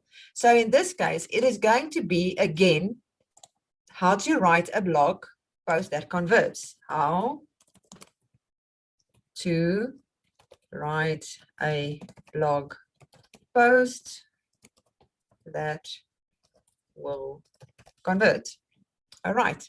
And then before we click, I'm just going to click save, but we can stay on this page. Now we're going to start playing around with our blog. Let me just put that to the side for now. And I'm going to grab the content right here up to there. So we don't have to reinvent the wheel. All right, so there I've typed up some content to it. I've given a nice headline. I've put in some bullet points. You guys just remember that it's very important. I think Terry or Jean talked about it when you schedule your blog post to make sure that on the inside of the blog, you make use of headings and bullet points and videos and links to keep your visitor engaged. It's very important. And then for be able to add images, let's add an image. Right here at the top, click. We're going to go and select. And I'm going to upload an image. And we wait for it. And we select it. And there it says how to write headlines that promise results. We're going to enter. So this is what we've got in our blog post so far. I'm going to scroll, add some more content to it. All right. And then we can say, okay, that looks cool. All of it looks great. I want to add some video to it. And I'm going to go grab a URL that I've prepared. I'm going to copy. And we're going to add it right there. You can see we've got this little video thingy-majig. I don't never know what to call these things. You know, I call it thingy-majig. But anyways, there we go. And we're going to click save. And now the video is going to come up. And you would be able to move it around like that to the way that you want it to look best. So I am just going to pull it until there. So I'm not going to put it in the middle of the site. You can do that if you want to. The same here, I actually don't like that to be there now. So let me just move that to the side. All right, so there is our little blog video in our blog. And then we are also going to add the webinar. So we're going to copy, and this is now where the magic happens. Remember, everything in Builderall works together with each other. And that is what makes our platform so amazing. So we're going to add the webinar now inside, making use of that little button there. So I'm just going to enter so I can get to the section where I wanted to add. And I'm going to click on this button. Now, don't get a shock. Please don't get a shock. This is not as terrible that it looks like. You can really ignore everything at the top. Just go to the bottom. And yes, you can. And I can imagine a lot of people is going to ask now, but what if you wanted to have this thing in the middle? You can still do that because you can read. If you scroll up and let's say you want to have a flexible version to your blogging, you're just going to go find it where it talks about flexible to your blogging. Scroll until you find it. There it says apply a flexible version to your blogging. You're going to click there and you will insert it right there, your video. All right, that's where the code will be. So it's not that difficult. Now, and that's again, guys, you need to click and play around. That is the only way you're going to learn is play around, paste the code and see what happens. So now I'm just going to click and put it in there and I'm going to click save. And we're going to scroll down and there is our webinar, but it's quite huge. So what do we do to make this huge, a little bit smaller? We're going to click on that little thingy that we've just added, the iframe tool HTML thingy. And it says width and height. So let's change this to 50 and 50 and save. Now in this blog post, you are probably going to send people to this blog post because you're going to run a webinar right inside of your blog. How cool is that? So if I type in my name here now, you can click join and we're going to watch the webinar. Basically, that is what's going to happen. And you would be able to watch it there. And you can see there, love this. Oh, spotter. So you can do all of those kind of things. And that is how you would add the blog post, or you would be able to add a survey. I'm going to show you what the survey looks like that I've created in previous blogs. And then you will see the power that we have with the blog. And then I'm going to click on save. And we're going to stay on the page because I want to show you something else. Here at the top, it says draft. You would be able to create your post and then come back to it later. And then once you are ready, you can take it away from draft. And then you're going to click save. And you can go to the post list. All right. So now your post is sitting right there. Is there any questions so far or not? Team? I don't see any yet. You see that people like Sparta says that's amazing. And Clarabelle says that is amazing what we can do. All righty, cool. All right, so here on the left-hand side, now we've got the blog, but it's not connected to anything yet. I know that we've created it inside the website that we are creating, but we haven't connected it to it yet. And that is what we need to do right now. So we're going to scroll down and you're going to see here, connect. You're going to click connect. And it's going to give you all the available sites that you can connect it to. So which one do you choose? All right. And it can be to multiple. So I need to just keep my head on my shoulders to make sure I choose the right one because I don't want to duplicate it on something that I've already got. So let me just go to, I'm just going to say my Cheetah site. All right. And we're going to hit blank template and we're going to click select. Now it says the website connected on blog. All right, cool. So now we've got that set. If you want to disconnect it, all you need to do is click on disconnect. All right. Once the blog has been added to your website, you cannot go and delete it from that page. You have to come back to the blog post to be able to delete and then go to your post. But we will do that after this training here. So what we're going to do is let's go back.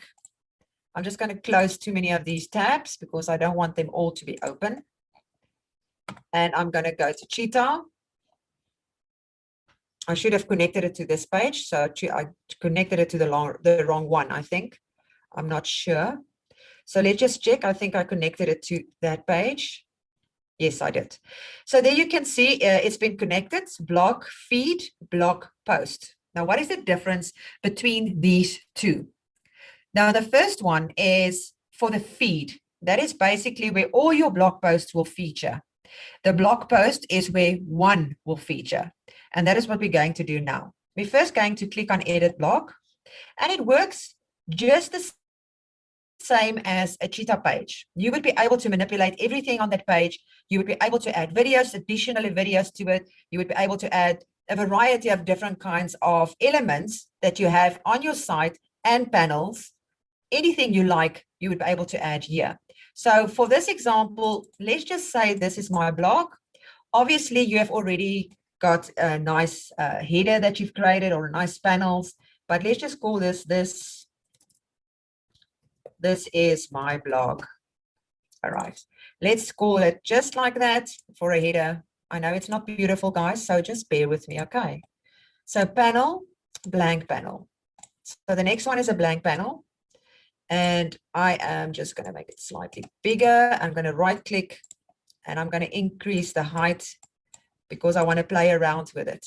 All right. So now we're going to start adding things to this block. Remember, this is the feed page, which means that when somebody comes to your website and you have got an icon at the top and they click on it, it's going to go to the blog. All right. I'm just going to give you an example on my site. Definitely not Mark. Just to show you what I mean. Here at the top, it says blog. If they click on the blog, it's going to take them to everything on your page, all the blogs together, not to the blog post by itself. All right. So here we are. And we are going to, I just want to take that away because we're not going to use it. And we are going to scroll down. And here it says blog featured. And we are going to, you can choose, there's two different options, but basically, I'm going to show you what happens. If you play around with the settings, you're actually jumping between the two in any ways. So for this example, I'm going to have a banner like this. All right. And before we go on, I just want to tell you, when we go to the blog post later, we just go to that blog post now, and you click on the dots. Remember, you can feature that to be at the top or not. So if you click featured, that is a blog post can be featured on your site. And then you're going to go back. And this right here, that little lever, I think it's called a lever. This is where you would be able to change the theme of it. But let's go choose a featured one, the template. Actually, we don't have the template one here, but let's just save it. It's not that one. This is the wrong blog. Am I on the wrong blog here? Wrong site. Let me just check quickly, guys, if this is the right page that we connected it to. I'm not sure now because it's supposed to show up my post. Let me just check which one it was. Cheetah. You see, I've got so many. You know what? The best thing to do is, let me go out there. Sorry that I'm confusing you guys. The best thing is just to go and connect it to one with a common name. Let me just connect it to greet by name. Okay. Sorry, guys.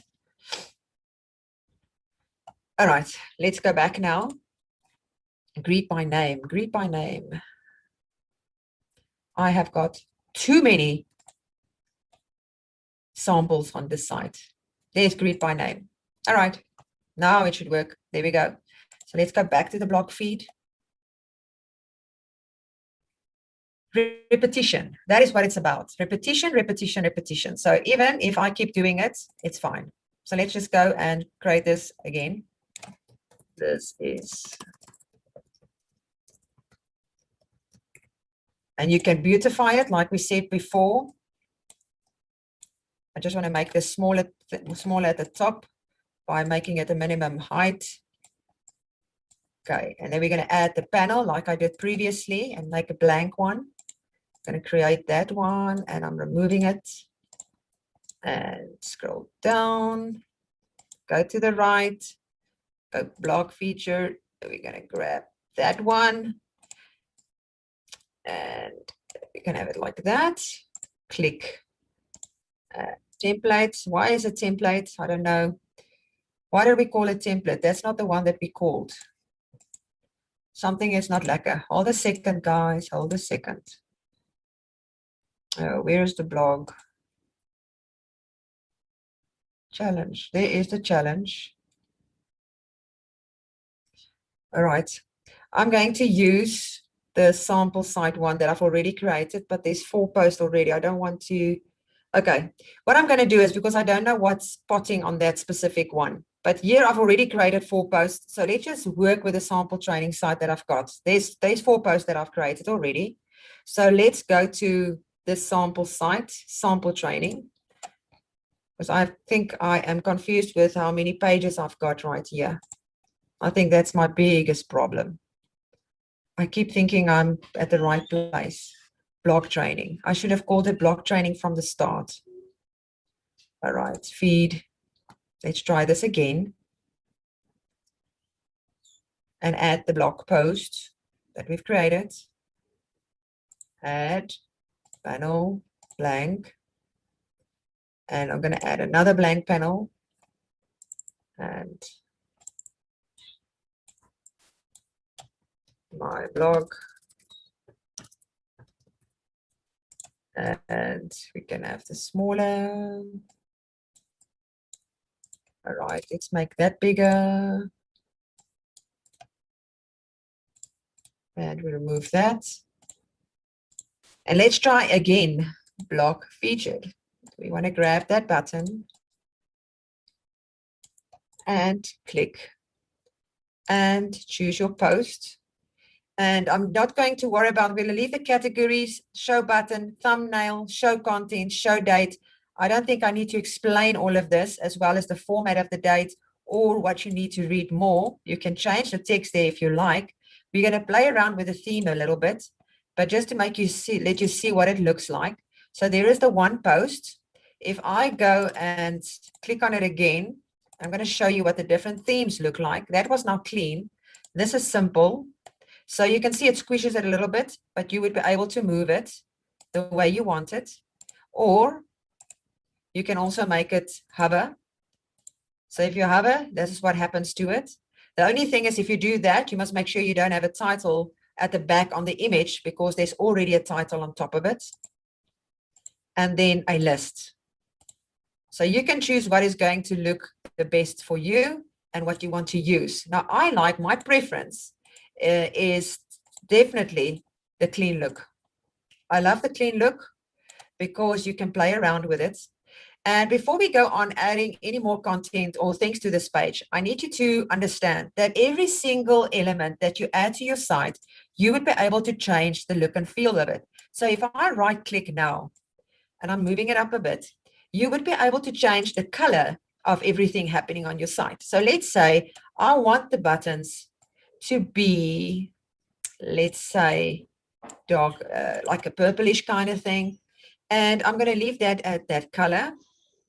And you can see color 3, 4, 5, it's all to do with white. And there comes the button style. It's writing in white. You can choose to make it black if you want to. And then you can change the author's style. That which says Einstein, because that's the author. You would be able to change that and increase the size of it as well and make it smaller. So just like you would change anything inside of Cheetah normally, you would be able to do this again. All right, so I can show you, can see how the title changes there at the top. Not great colors to use together. But if you play around with the settings, you would be able to modify it and change it according to your needs. All right, so there we've got the first banner. Now we want to add the rest. So what are we going to do is we're going to scroll down and we got the blog feed news. And I like this because, again, you get different options. Basically, the colors change here and the look and feel. I just grabbed the first one and I'm going to drop it right there. And I'm going to increase it a bit. Right click. I'm going to go to sizes to increase the height. And now you can see there's only one blog post. And the reason for that is because it's been set to just one.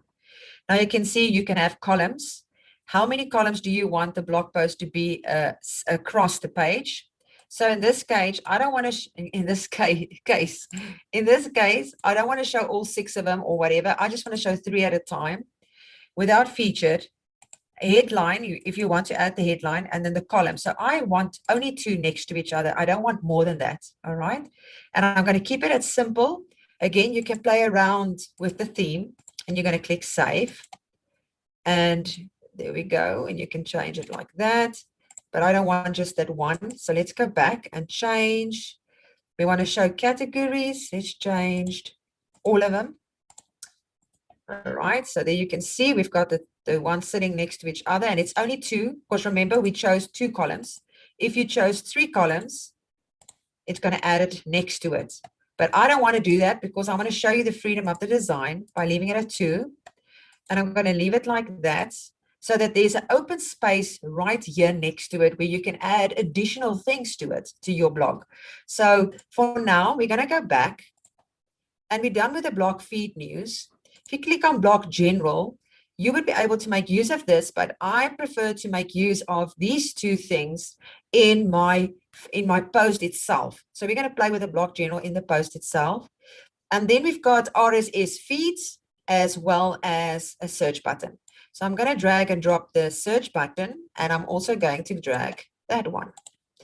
And again, remember, these can be modified and changed, the colors. So I'm going to scroll it up because I want to maybe add it right there, or right there, something like that. Remember, you need to play around with it and make it your own. And that's why I'm not going to explain the settings of each of these things because, like I said, just like normal elements, you would be able to go and manipulate each of these according to your needs. I mean, if you just right-click, you would be able to change the settings, the theme of it, and you can change. You'll see how it changes right there. You just need to go and play around with it a bit. All right. So that is how you would do that. So now you've added your button. Actually, you can move it down. See that perfectionism hits. I can't stand it if something is out of order. So let me rather have it here and just drop it there for now, just to get an idea of what you can do. And now you can add some images. For an example, I'm just going to drop it randomly because I want you to see what you can do. I'm going to scroll and we're going to add an image right there. And we're just going to stretch it a little bit because that's where it's going to be. And let's say you've been approved for what you call it, for AdSense. Let's say you've been approved for AdSense. AdSense is fantastic when it comes to blogs. You can really make a lot of money out of that. That is how I've made all my AdSenses through my blogs. And you're going to add your iframe, grab your AdSense code that you've got inside of Google, and you're going to come drop the code right here, and the ad will show up in this image. Just make sure that you choose images and not just text alone, and then that will be coming up there. Also, another point, you can also add a Google search bar into your blog. Normally, people will search your blog for posts inside of your blog, but if you add an AdSense search bar to your blog, you would be able to generate additional income if people are going to start searching for things that they might not necessarily find on your site. And you can specify in AdSense what is allowed to be searched and what not. So just remember that and take that in consideration. So now you've got that block. You can also, inside the iframe, remember you can add all the different kinds of things that is inside of Builderall that you would be able to add. Obviously, to add the magazine, for an example, is not going to work because it's a big thing. But if you've got a survey, maybe you would be able to add your survey right there, and it will show up as well. And you're going to see it. I've actually added a survey in one of these posts, and I'm going to show you what it looks like. So that is what you need to do right there. And then you can also have affiliate links added to it. So another thing is blog lists. Now, these are different ones. You've got categories and you've got authors. Where's the authors? I think that's the authors. Yeah, there we go. So if you've got a lot of categories, I just want to take that one away. You would be able to add it by author, and you would be able to add categories so that they can go between the categories and filter your content as well. And then let's just go down here. So we're going to put the blog groups as well. You can add blog groups to it, but again, I like to add these all to my post pages, which we will do just now, and then the blog posts. All right, so you can beautify this page according to all your needs. And after you've done that, all you need to do is click Save.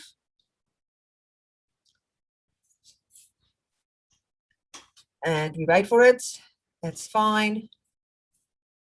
And we have done it. So it's all working nicely. All right, so now we're going to navigate to the other page. We're going to say just leave because we've already saved it.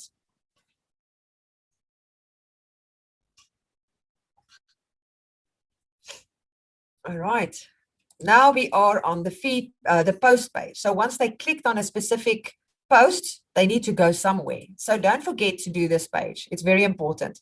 So we've already need to go and add a panel. And you're going to have your heading and everything. I'm not going to be bothered about that right now because you can see the freedom that you have to create and make your page beautiful. But you are going to go down until you get to block post or block groups. So for now, I think the first thing that I want to do is maybe add some additional information to it. So you can choose to have double things like that one or feature it like these categories in different areas. So let me just, let me just go back to the elements and grab that one. And you can see the different ones right here. You can have that at the top, or you can have an additional one that you want to highlight maybe. So you've got that specific post, or you can highlight it.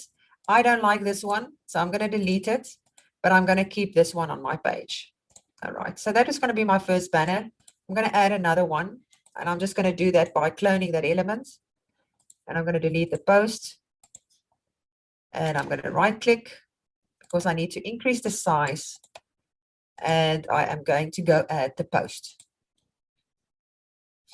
Add post. Where am I? Block post. And again, you got the two options. And there we go.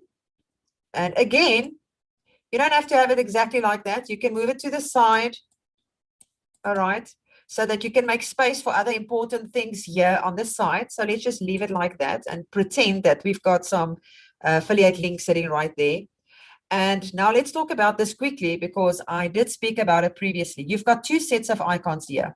We've got one at the top like that, and we've got the ones here at the bottom. One of them is to share the post to your visitors' Facebook page, Twitter page, Instagram, or whatever that might be. The other one is to join your Facebook group, Twitter, or Instagram account. And that's why I said it's important to make sure that you've got that in place. Now, just like everything else, this one can be adjusted. All you need to do is right click and change the colors and the size and the title right here. So you can see, let me just move it again so that you can see what happens. And you can see it changes there accordingly to it. So you'd be able to change the look and feel of this post as well.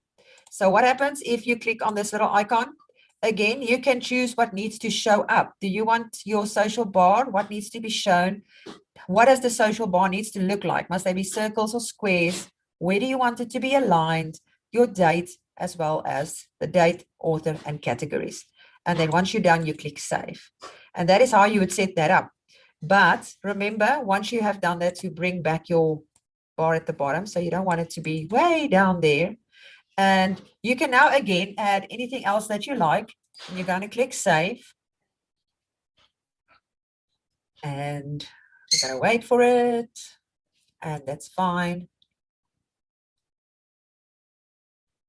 And you're going to close. And I'm going to give it some time. I just want to go back to the blog so I can talk about the overview again. So you can see we've got 4 posts there. 3 of them was instant post. 1 is a scheduled post. And that site has been hit 15 times since I've played around with it. I've connected 1 site to it. 6 times it was a unique hit. 1 was an author, which is myself. And I've made 4 posts. So you can see exactly how this works. And it's quite easy to understand that anyways. And then we are going to go take a look what this looks like right now. So let's just go to the site, and I'm just going to close the pages, and I'm going to go to the feed, go to the website. And there it comes up, already looks nice, and it's not even pretty. And it's just automatically just looks great. You know, Builderall is awesome. So you can see there is our pages that we've created. So all you need to do is now just decide what you want to read and click read more. And it takes you to the page that you created exactly the way you want it. And you can see there's your author and there is your comment block sitting at the bottom. So let's pretend that we want to sign in. I think I've already created an account. Let's see if it works. All right, so let's go make a comment. You can see now I can read it. All right, Builderall merge. Please make sure you participate. This is a blog that I've added from one of a survey that I've done inside of the Builderall app. So all you need to do is now add it, and then the person will be able to make start voting on the page and choose whatever they want. So you can see it really works well if they want to take part in it. And there is your post sitting right there. So let's go comment, because I didn't comment. This is really awesome. I'm gonna get comment, and you can see it sits right there. You can love it, or whatever the case might be. So let's go back to the blog, and we're gonna go take a look what happened to it. We worked on the sample training. I almost lost my mind there for a moment. I'm gonna go to comments, and here it sits. This is really awesome. So now you can choose to delete it. And if you do, it's going to delete this. It's irreversible. It's going to delete it forever. If you had to have it on auto approve, it's automatically. If you don't, you're going to have to come here and confirm to get that done. All right. So that is basically that. We've got that. It works nicely. Everything is hunky-dory. Now, let's say you have lost interest. And I hope that never happens. But you want to delete your blog. How do you do that? So let's just go back to the blog and let's test this. Let's see if I can delete my stuff just like that. So let's just delete it.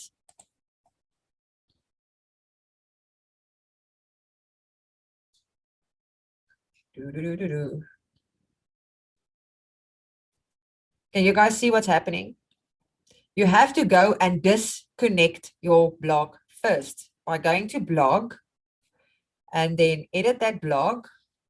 Go to the left-hand side, click on connect, and the one that has been connected, disconnect.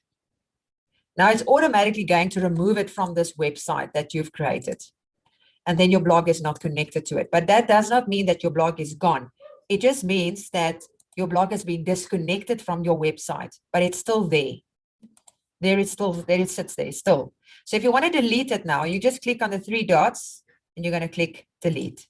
But this one is not, because I've used this one. So let's just go click on delete.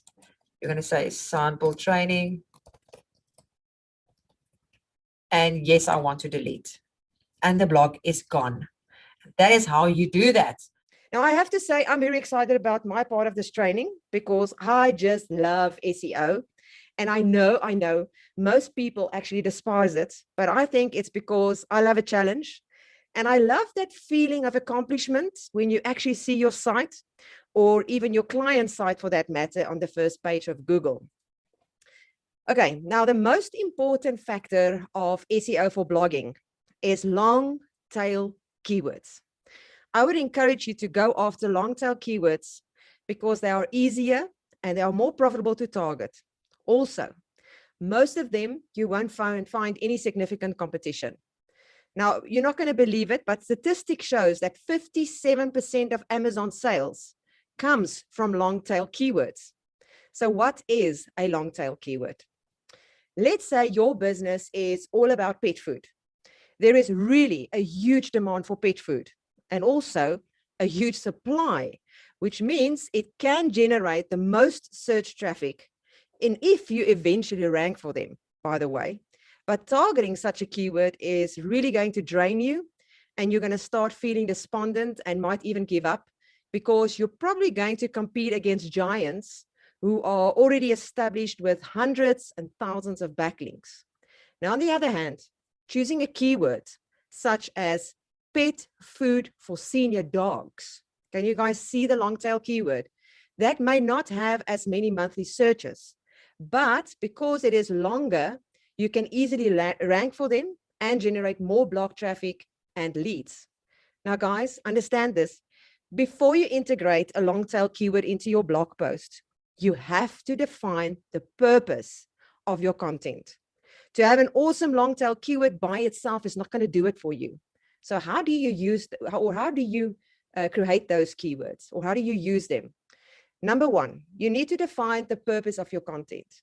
So let's say your purpose for the blog post is to build your email list.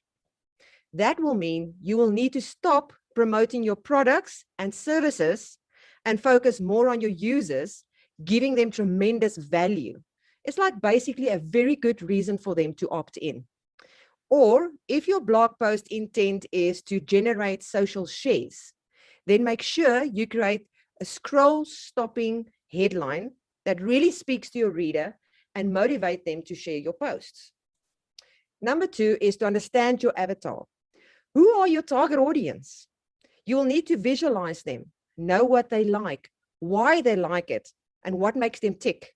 You need to actually be literally in their shoes, writing in their tone and in the way they would experience it. Number three is to research those long tail keywords.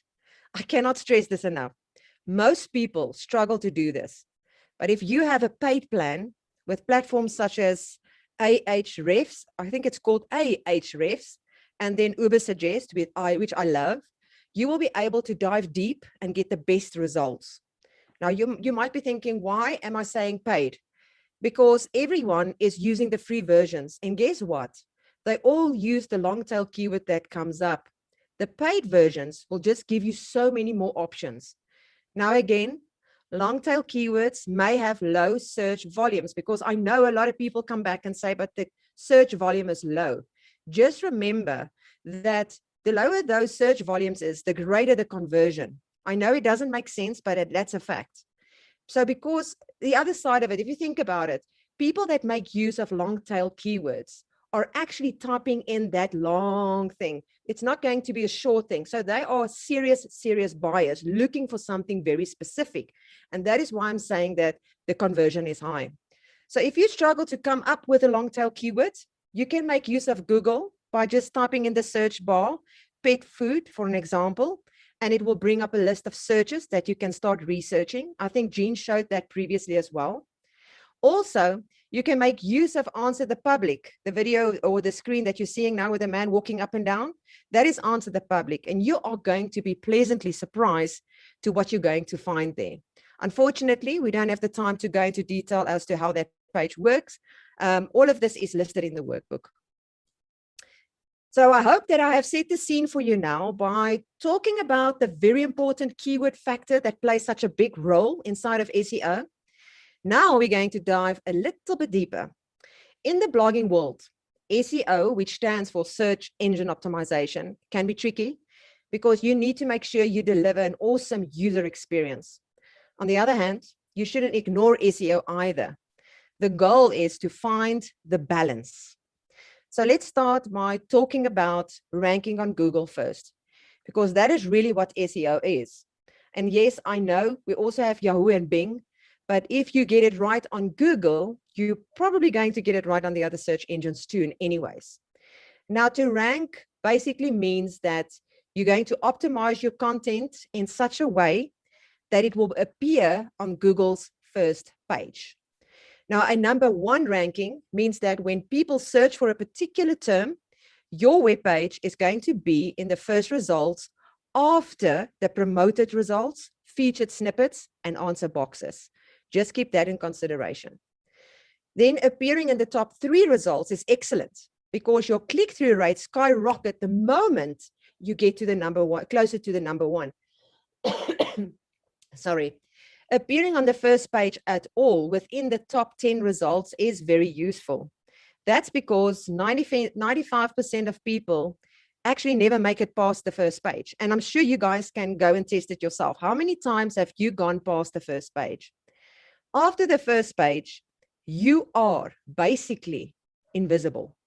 Now, I have actually tested to see how good Google is in promoting certain pages past the top 10.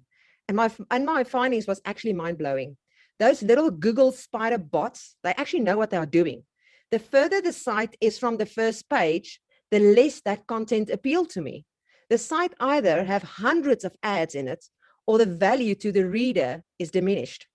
So even if it frustrates us to build sites and blog posts according to Google specifications, it remains awesome to know that Google also wants to provide you, the person that is writing that blog, at a later stage with the best information on the internet. Now, this is actually a famous joke in the Google CEO world. And that is, where is the best place to hide a body? You guys can post your comments and one of my team is going to read it aloud so we can all see if you guys know. And please, guys, do not crucify me because I'm talking about a dead body. It is not meant to be a person, but more of an object. So if you guys can start posting in the comments, where is the best place to hide a dead body while I'm taking a sip of my drink?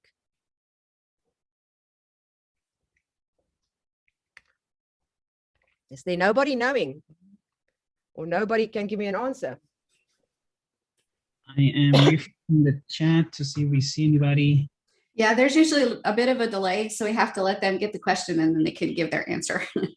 Okay, I'll wait patiently and take another sip.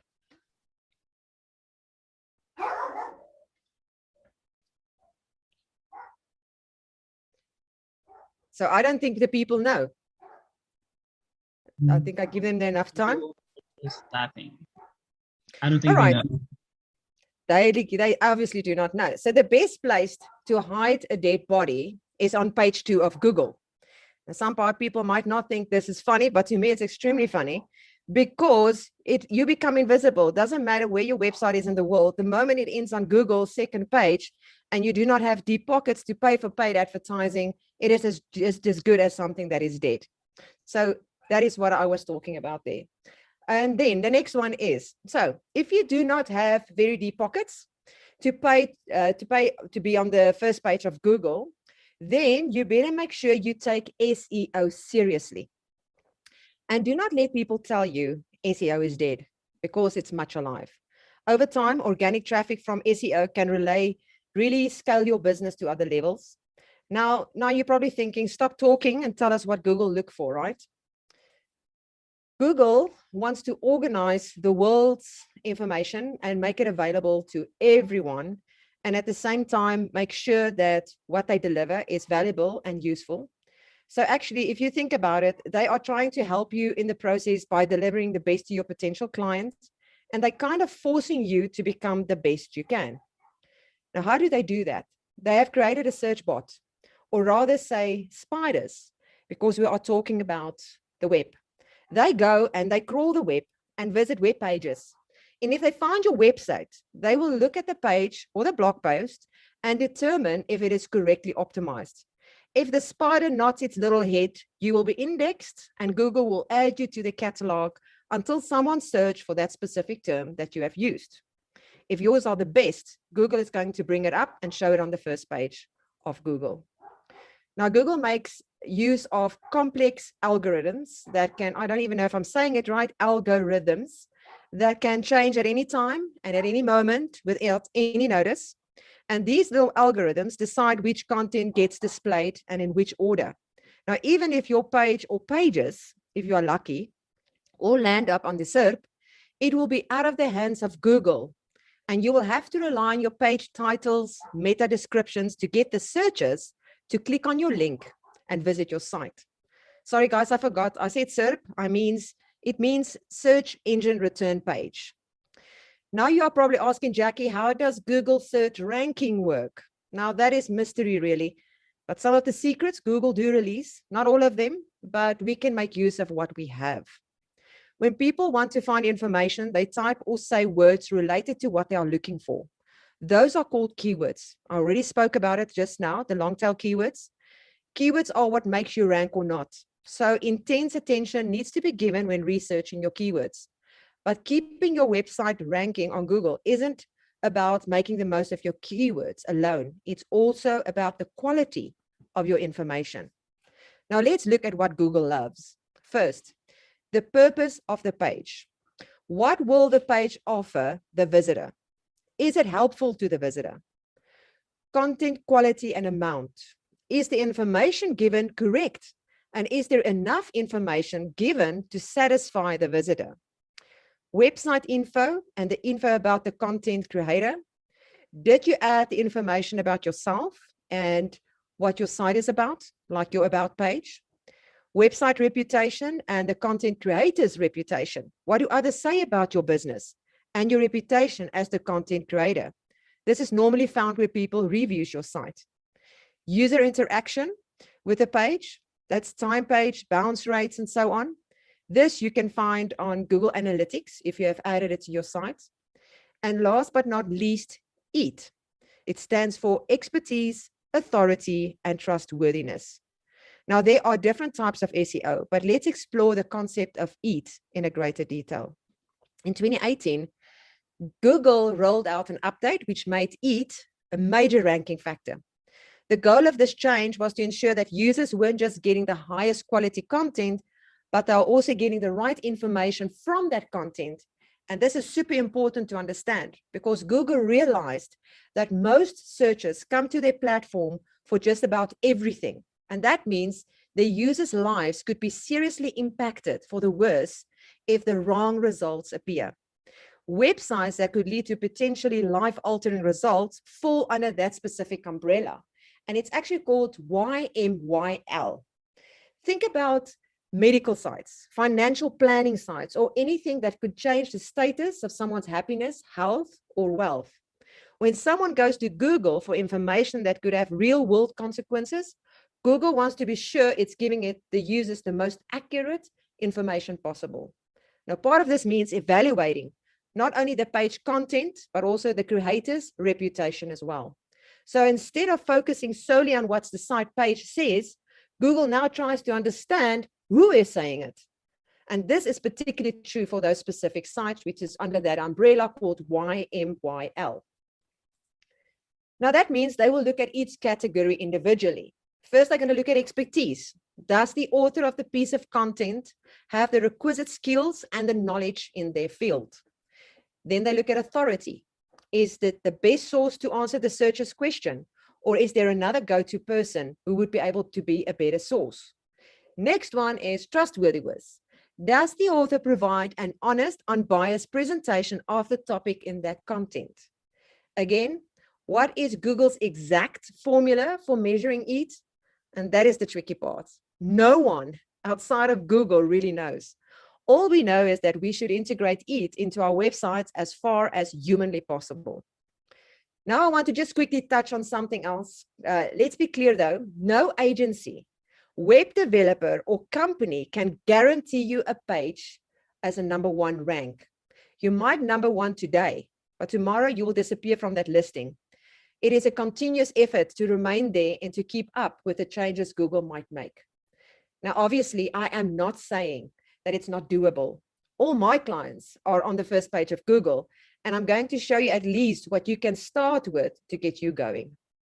You obviously first have to go and do some keywords, obviously, do some research, add some content to your blog, and then do some on and off page SEO. So what is on and off page SEO?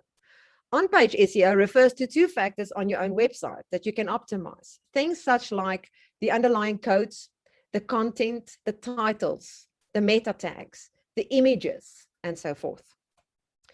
Off-page SEO refers to actions taken outside of your site that can affect your site's trustworthiness and authority by building the right inbound links and social signals. Now, both tabs are included in the top SEO ranking factors.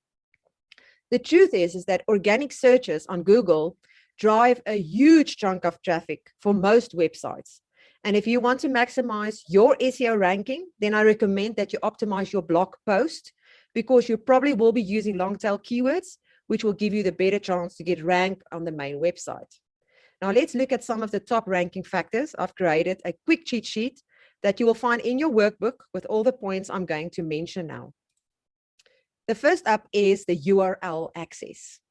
You will need to submit your sitemap to Google and ensure that your SSL is active on your site. Well, to be honest, you actually do not have to submit your sitemap to Google. Whoa, my light's falling over. Sorry, guys. you actually don't have to submit it to Google. The only reason why you need to do that is because we are impatient human beings and we want our site to be found quicker. And that is why you need to submit it. The spiders of the Google isn't anyway so clever, they will find your site by themselves. Then we have page speed. You can test your speed of your site with many online tools, but the most well-known is the Google page load speed test tool. I've actually dropped the links also in the workbook. You're going to find it there. You will also find it on the spreadsheets.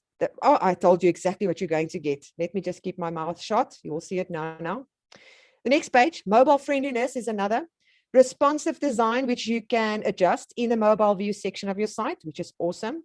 Large fonts. Remember not to make everything the same fonts, because H1, H2, H3 all count towards SEO. And having them all in H1 is definitely going to influence your rankings. And we spoke about that yesterday very quickly when we created that sample blog post. The next one is accessible, clickable content, which refers to the navigation of your site structure and how easy it is to find the call to action button, the links, and so forth. And guys, this might sound strange and sounds like I'm not talking about a blog post. It is also inclusive of blog posts. It's not just for your website content. Then the domain URL. Just like they say, we get wisdom with age, so does the age of your website have an effect on SEO.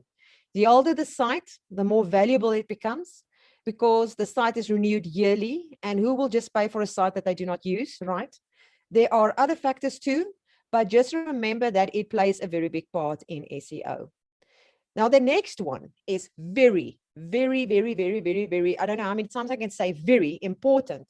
And Shelley also spoke about it yesterday after that session, is when we optimized content. The first one is LSI keywords. LSI stands for latent semantic indexing. It is basically content that are similar in nature to the main keywords you are targeting within your content. Now, I've actually given you a free tool in the workbook that you can use for this. You could just need to go to the workbook, but I will show you that later. In the early days of SEO, Google and other search engines would figure out a page topic based 100% on the keywords they found on the page. So if Google saw the keyword content marketing, for an example, over and over again, they would say, this page is obviously about content marketing. That's why keyword density was so very important back in the day. And if you didn't use the keyword a bunch of times, Google wouldn't understand that your page was about that specific term. Now we're going to fast forward to 2021. Today, Google is much smarter. Today, Google's goal is to figure out a page overall topic. And Google relies on LSI keywords to understand the content in such a deep level. For an example, let's say you publish a blog post about, let me just think what example, cold brew coffee.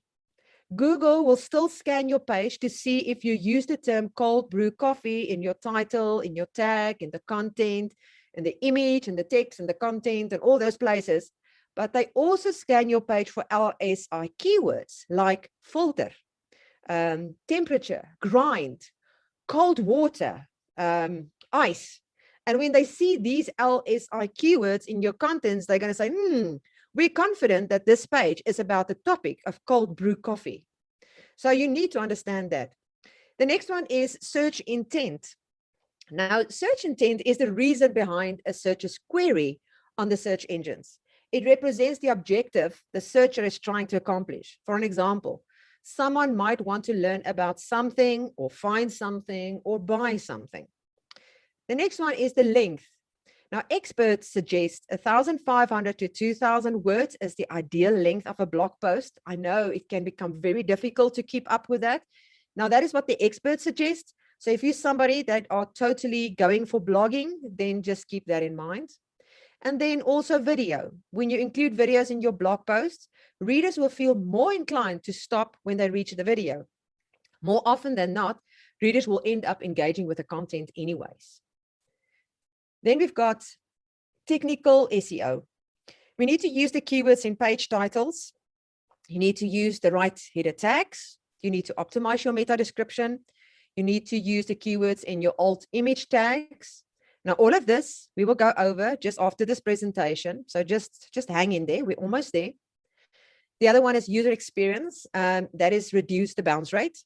Accepting that your site has a high bounce rate is a little like accepting that maybe, just maybe, your child isn't the best looking kid in the schoolyard.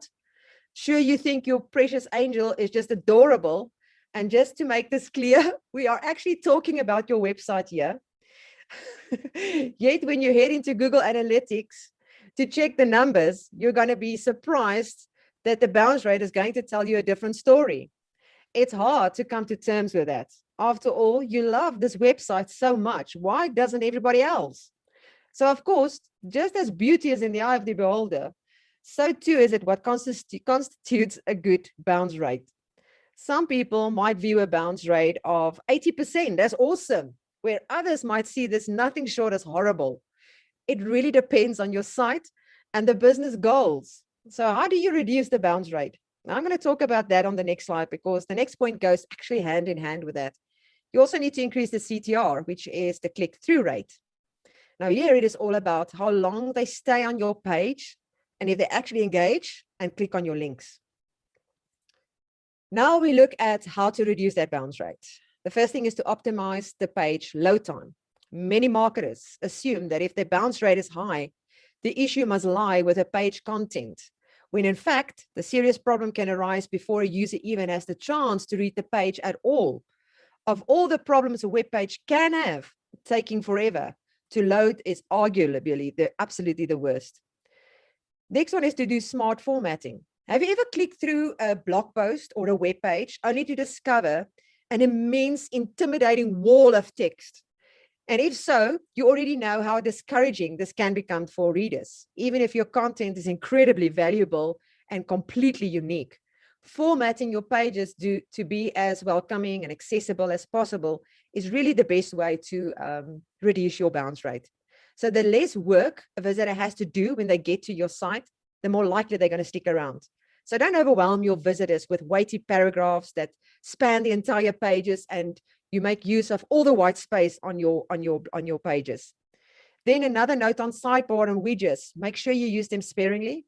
Some web pages are ideal vehicle for offering relevant content, offers, and other material to your audience. Blog pages are a prime example. And you probably struggle to find a decent blog without something on the sidebar. My blog even have it. So, however, cramming the digital marketing margins of your content with ads, offers, emblems, and all that kind of crap is surefire, definitely a way to overwhelm your visitor and tempt them to bounce off your page. The other one is to optimize for relevance. Aside from the technical considerations like page load times or failing to adhere to the formatting and the best practices and all those things, make sure that your content is relevant to your avatar. The next one is links. Links that you need to test and test and test and test again and again and again and again. That's all I can say. Now, what is inbound links? Inbound links are links on other web pages that direct customers and search engines to your web page or send them to your web page. It's also known as backlinks. Then you get outbound links, and that is called an external link. That is a link from your website to a different website. And then we've got internal links, which is the links that go from one page in your website or your domain to another page in the same domain. They are commonly used in main navigation, and these type of links are useful for three reasons. They allow users to navigate efficiently, and Google do give points for that, by the way. And it helps with the hierarchy of your website. I've spoken about hierarchy many times in my group because it is really important to Google. Then we've got social signals. You need to create social media profiles. You have to. Don't say, I don't need it. You have to create it. You need to make it easy to share the content. There are many options to do this. In BA, the blog posts already have two options that I showed yesterday. We have the social share buttons that can be clicked to share the post with others on their social media accounts, or the social media button that leads to your own social media pages. Now, I also make use of a third-party widget called Share This, where the buttons are sticky to the side of the page, as you can see on this example, and it's always visible no matter how you scroll. Then we get to real business information. Make sure that your name, address, phone number is on your website and that all of your business listings are accurate. Now, again, you might think, what has this got to do with blog SEO? It's got everything to do with blog SEO because these are the type of things that Google look at. Even if it's not in your blog post, it still becomes part of your website. You should also optimize your site with some custom reviews and optimize for local search, especially if you are offering a service locally. These are all things that can help your site as a whole in Google search. Now, a few years ago, all of this meant hiring an SEO analyst. But now in Builderall, you can do all of this yourself. So I'm going to bounce away from my presentation just now, and I'm going to go to my dashboard, and I'm going to show you that just now. So hold a second. I'm going to stop sharing, and I'm going to close and re-share again. So just bear with me again, guys. It's so funny. It feels like I'm talking to myself. All right, here we go.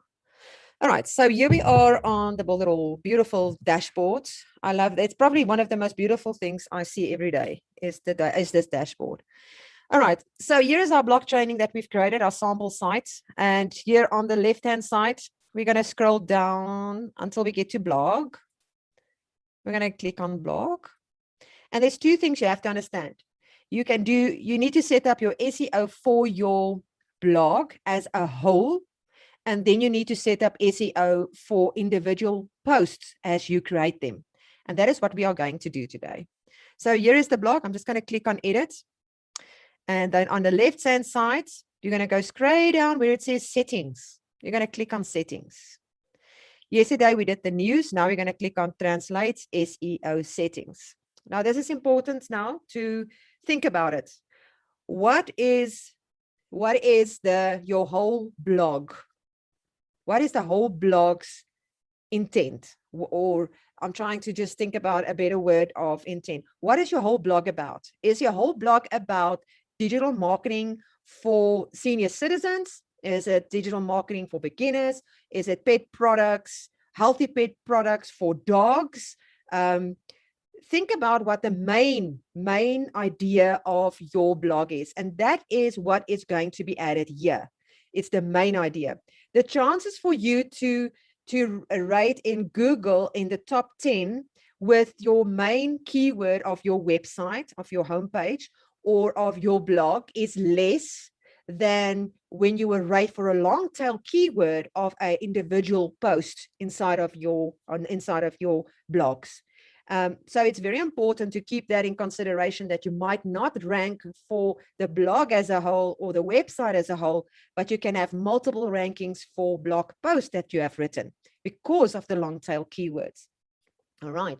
So let's say this is about digital marketing for senior citizens. Okay. So we've got keywords. It's going to be digital marketing for senior citizens. Okay. And then we need to create the meta tags. Now, if you go to a site called metatags.io, I like using the site because I don't have to worry about the code that's going to be the code to write the code exactly, and I might make a mistake. So all I need to do is go to this specific site, and you've got your title that you can write there. And remember, the title needs to have the same keyword in as well as the description. So we now know that we've used digital marketing for senior citizens, and we can go and create a title for it there. So let me just put in digital marketing for senior citizen. So we say the best blog for digital, and I just want to marketing senior citizens. And then we're going to write a description. Now you need to remember, we say digital marketing for senior citizens. So we can say copy, and it needs to make sense. Remember, it needs to make sense to your reader as well. So make sure that it flows basically. So I can't think of something perfect now. So I'm just going to say digital marketing for senior citizens has never been so easy start today. I'm just going to do that for now, and that's fine. Now you can see it tells you and it shows you what it looks like here on Google as a preview. All you need to do is click on generate meta tags.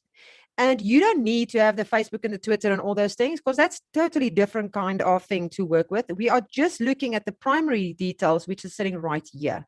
And you're going to copy that piece. Then you're going to go back to your site and you're going to add your meta tag details there.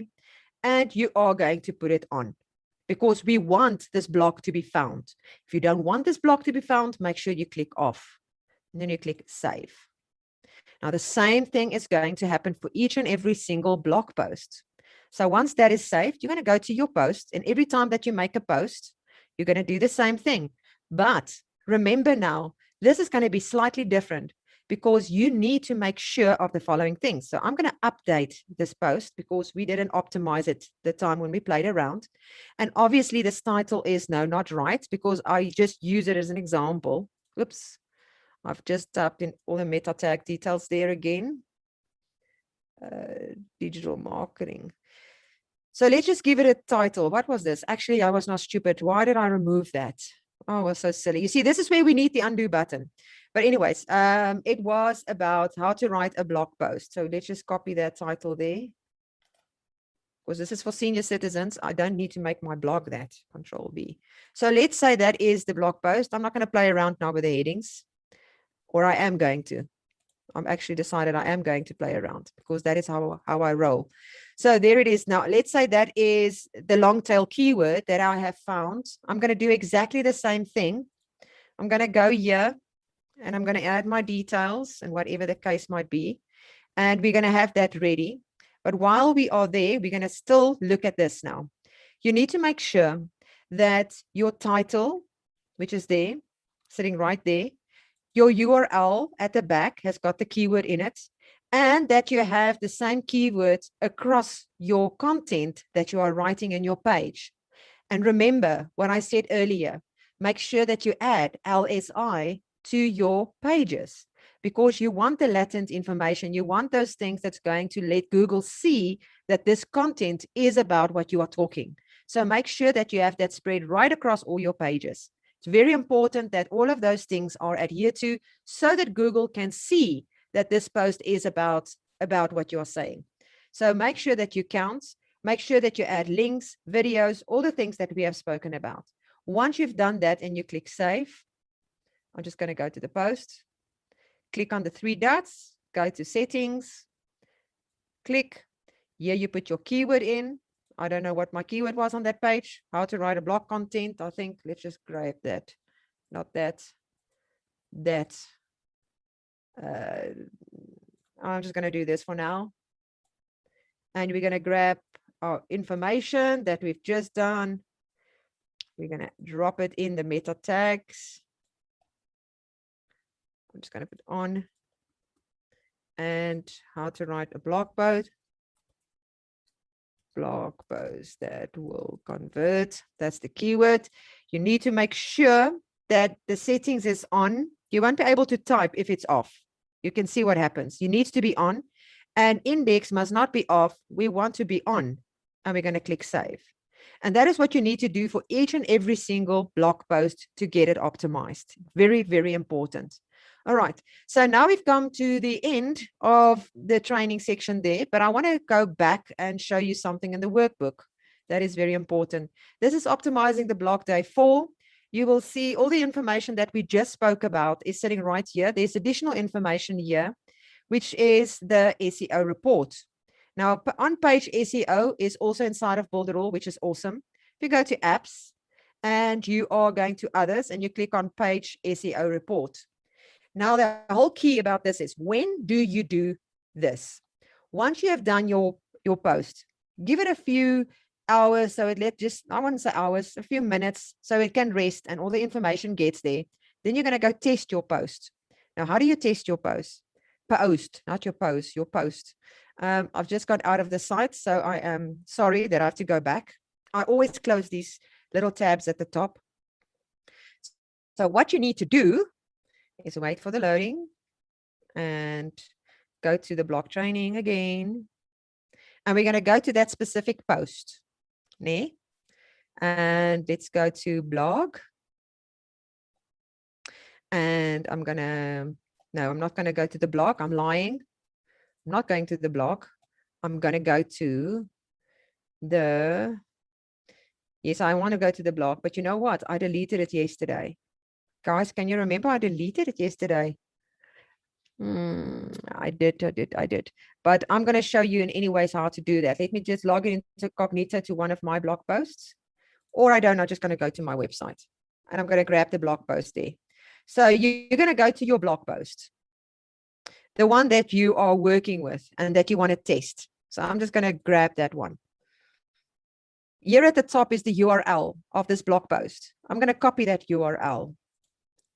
Then I'm going to go to the on-page SEO. I'm going to drop it in there. You know what your keyword is for that specific thing, all right? So I'm just going to make up anything now. I don't know what that keyword was when I did it. So it's going to give me very bad results now because I just typed in randomly. Just to show you what it looks like, it's going to bring back a grade. You want to go at least for a B, not F, C, H, G, whatever. Look at that little face there. That's so sad. And how do you fix this? If you scroll down, you're going to see there's tick marks. All the tick marks says it's awesome. Where it says broad keyword usage and document, you need to go click on it. And it's going to tell you and even give you recommendations of what you need to do. So once you have gone and changed all of these inside of that blog post, and it's 100%, then you know your blog has been optimized to its fullest potential. So when you've done your keyword research, you have made sure that your meta tag details is in there.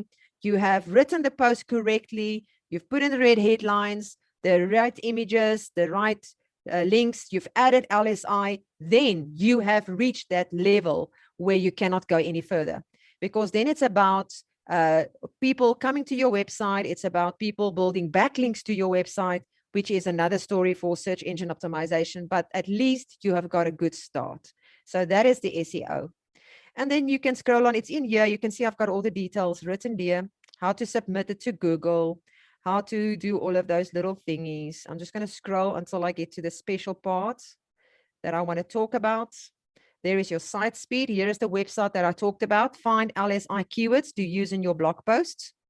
And then right here, it says blog checklist. And this is my present to you today. You will see that there is different sections to this page. We've got writing, before publishing, after publishing, here at the bottom, and website setup. So when you go to the writing side first, it says set up website blog. Make sure your website is correctly set up for SEO. To do this, go to the website setup worksheet to the bottom of the sheet. So once you have done each of these things, just click on this little arrow and click, and it's going to highlight that section that you know that you've completed it. It's just to give you a little bit of a guide. So this is the writing part of it. You can see bullets, use paragraphs, use main keywords, attention grabbers, link internally over 300 words, optimize images. You can see what I've done here for you. Once you've done with writing, you're going to move over to publishing. You're going to do exactly the same type of thing. Verify the links, look at the proofreading, social media optimization, all the important things. Once you've done that, you're going to go to the next step, what to do after you've published. When you're done with that, what to do on your website. So you guys can see I've given you more than enough to help you guys along your way to get your blog post optimized for SEO. All right, so sending traffic now. You guys have now seen, right, how to create your blog, right? How to find out what to write and all these things. But now you're probably wondering, how do I send traffic? Jackie showed me how yesterday, right? She showed all of us how we can get free traffic with our SEO, and that is great. And you want to be able to, rank your things, your content. Let me stop video so you guys can actually see the whole screen. Right. So with SEO is great, but what if you can add a little kick, right? A little, let's call it more fuel to your engine, right? So you have your SEO correct. You got an A+, right? When you use our SEO tool, I don't know, we have an A+. I know you get an A, but how to remember if it's an A+, right? But some of you guys might be extremely new and you guys are hearing this crazy word traffic, right? So what is traffic? And traffic is actually visitors coming to your blog, right? To your website.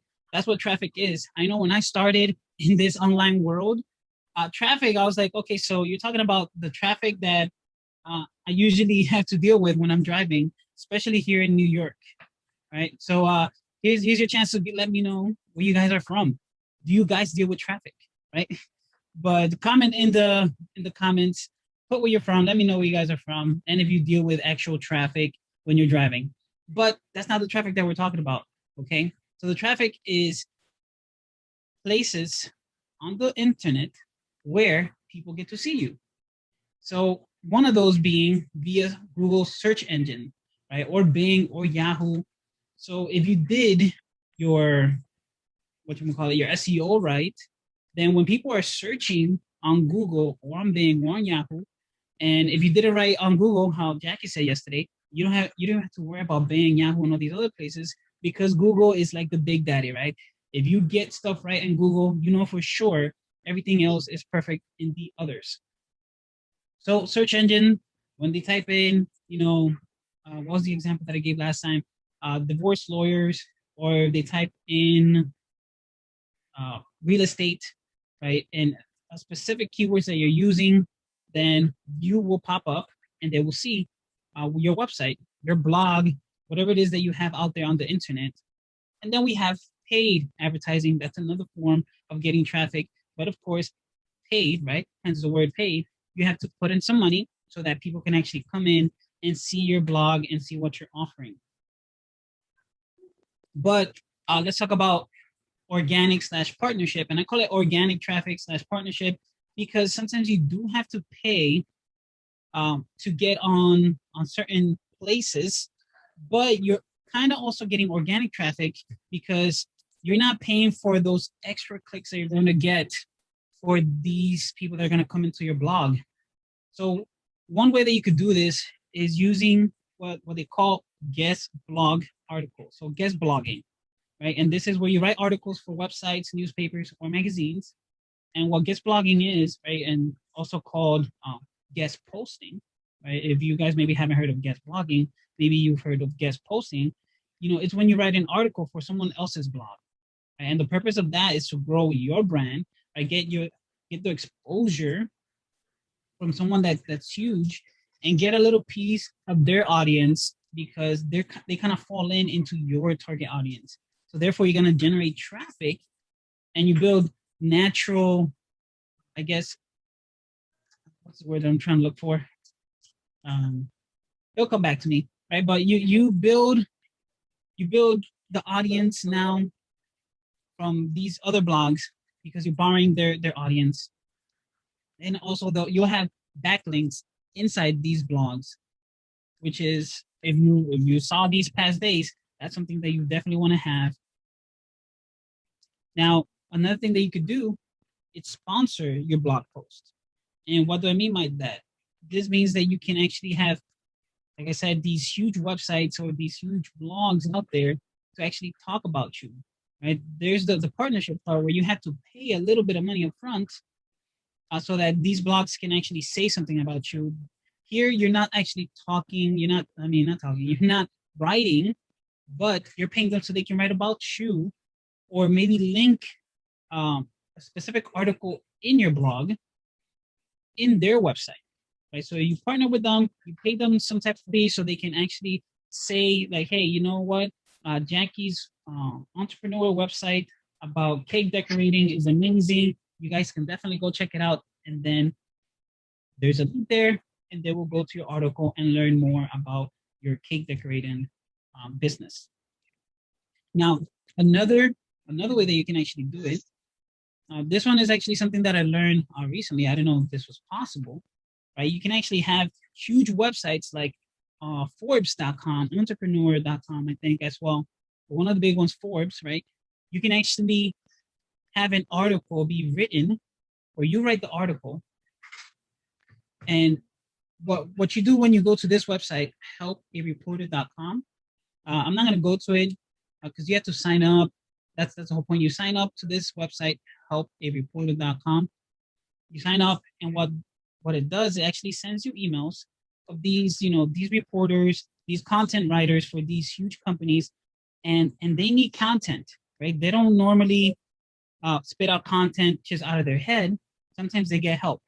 So you'll get a list of maybe specific topics, and if you can write an article about that, you can literally be on Forbes.com, because if it's something that portrays to your niche and something that you can talk about freely and give yourself, some brand recognition, you can say like, hey, look, I'm on Forbes.com, and you maybe didn't even have to pay for this. That's also a great thing about this. When you go to this website, helpareporter.com, is that, you get this email, they need someone to write content for a specific niche. You write it, you submit it, and if it gets approved, they like it, guess what? Now you are on a huge blog, huge website, Forbes.com. And I mean, that would be something great for me to share on my social media, on my blog, especially if you're trying to be some type of influencer. And then the last way that you can get traffic, and I'm pretty sure we will all touch up on this. Like I said, there's going to be a short training, because if we go up on this, we'll be here for another week, right? Social media traffic. And what's social media traffic? Well, you have Facebook, you have YouTube, you have Google Ads. Well, that's not much of social media. You have TikTok, and you have Twitter and Quora, and the list goes on. Any social media, you could definitely get organic traffic and also paid traffic, because as you know, Facebook has an ad platform where you can pay Facebook to advertise for you. You can do a video, or you can do an article, and then you'll be able to share that. Okay, same thing with YouTube. Maybe you can create a video talking about a specific topic that your article is talking about. So you can maybe like paraphrase it in your video, and then tell people to go back, click on the link below your video to read your full article where they can learn more about it. And then same thing with the Google Ads, even though it's not really much social media, but with Google Ads, you guys are able to appear on the top when it comes to searching. Someone might search on a certain real estate, but the first thing that always shows up when you're searching for a specific topic is the ads. So therefore your ad will be on top. Then you have TikTok. TikTok is new. And if you guys are not on TikTok, I know people say that it's for young kids, but nowadays it's literally for everybody and anybody. I know Shelly has an amazing TikTok. I love watching her TikTok. I got to get back on it and post more TikTok videos. The TikTok is great. You guys, it's free traffic. And now they actually have an option where you can actually promote yourself in TikTok. Meaning you might have a great video that you think is great, but it's not getting that many views, so not many people are actually seeing it. But they have an option where it says promote, and you can pay like $10, $20, and TikTok will forcefully put it on people's For You page, but it is going to say sponsored at the bottom, and people will be able to see your videos. So a video that might have 10 views or so now is going to have hundreds and even thousands, and then because more people are actually going to see it, you might actually get even more organic traffic. Because I know I tested it myself with a video that I had. I think it was a couple of hundred views. I tested out this promote feature that TikTok now has, promoted it, and a lot of people were seeing it. They were commenting, they were liking, they were even sharing it. And then I stopped promoting the video. Well, because it started to get so much engagement, then more people were seeing it naturally and organically. And then last, Twitter, same thing, right? You guys just post a link to your blog, you talk about it, give a short little description. I know with Twitter, even though I don't do too much Twitter, there's so much characters that you can actually add there, but you don't want to write a whole story. You just want to give them a little glimpse, a little snap of what it is that your blog is about. And like I said, this is short, right? Traffic, it's simple, but yet not so simple. But if you want to go the free route, I want to say that it's easy, but a little bit complicated in a sense that you have to put in the work.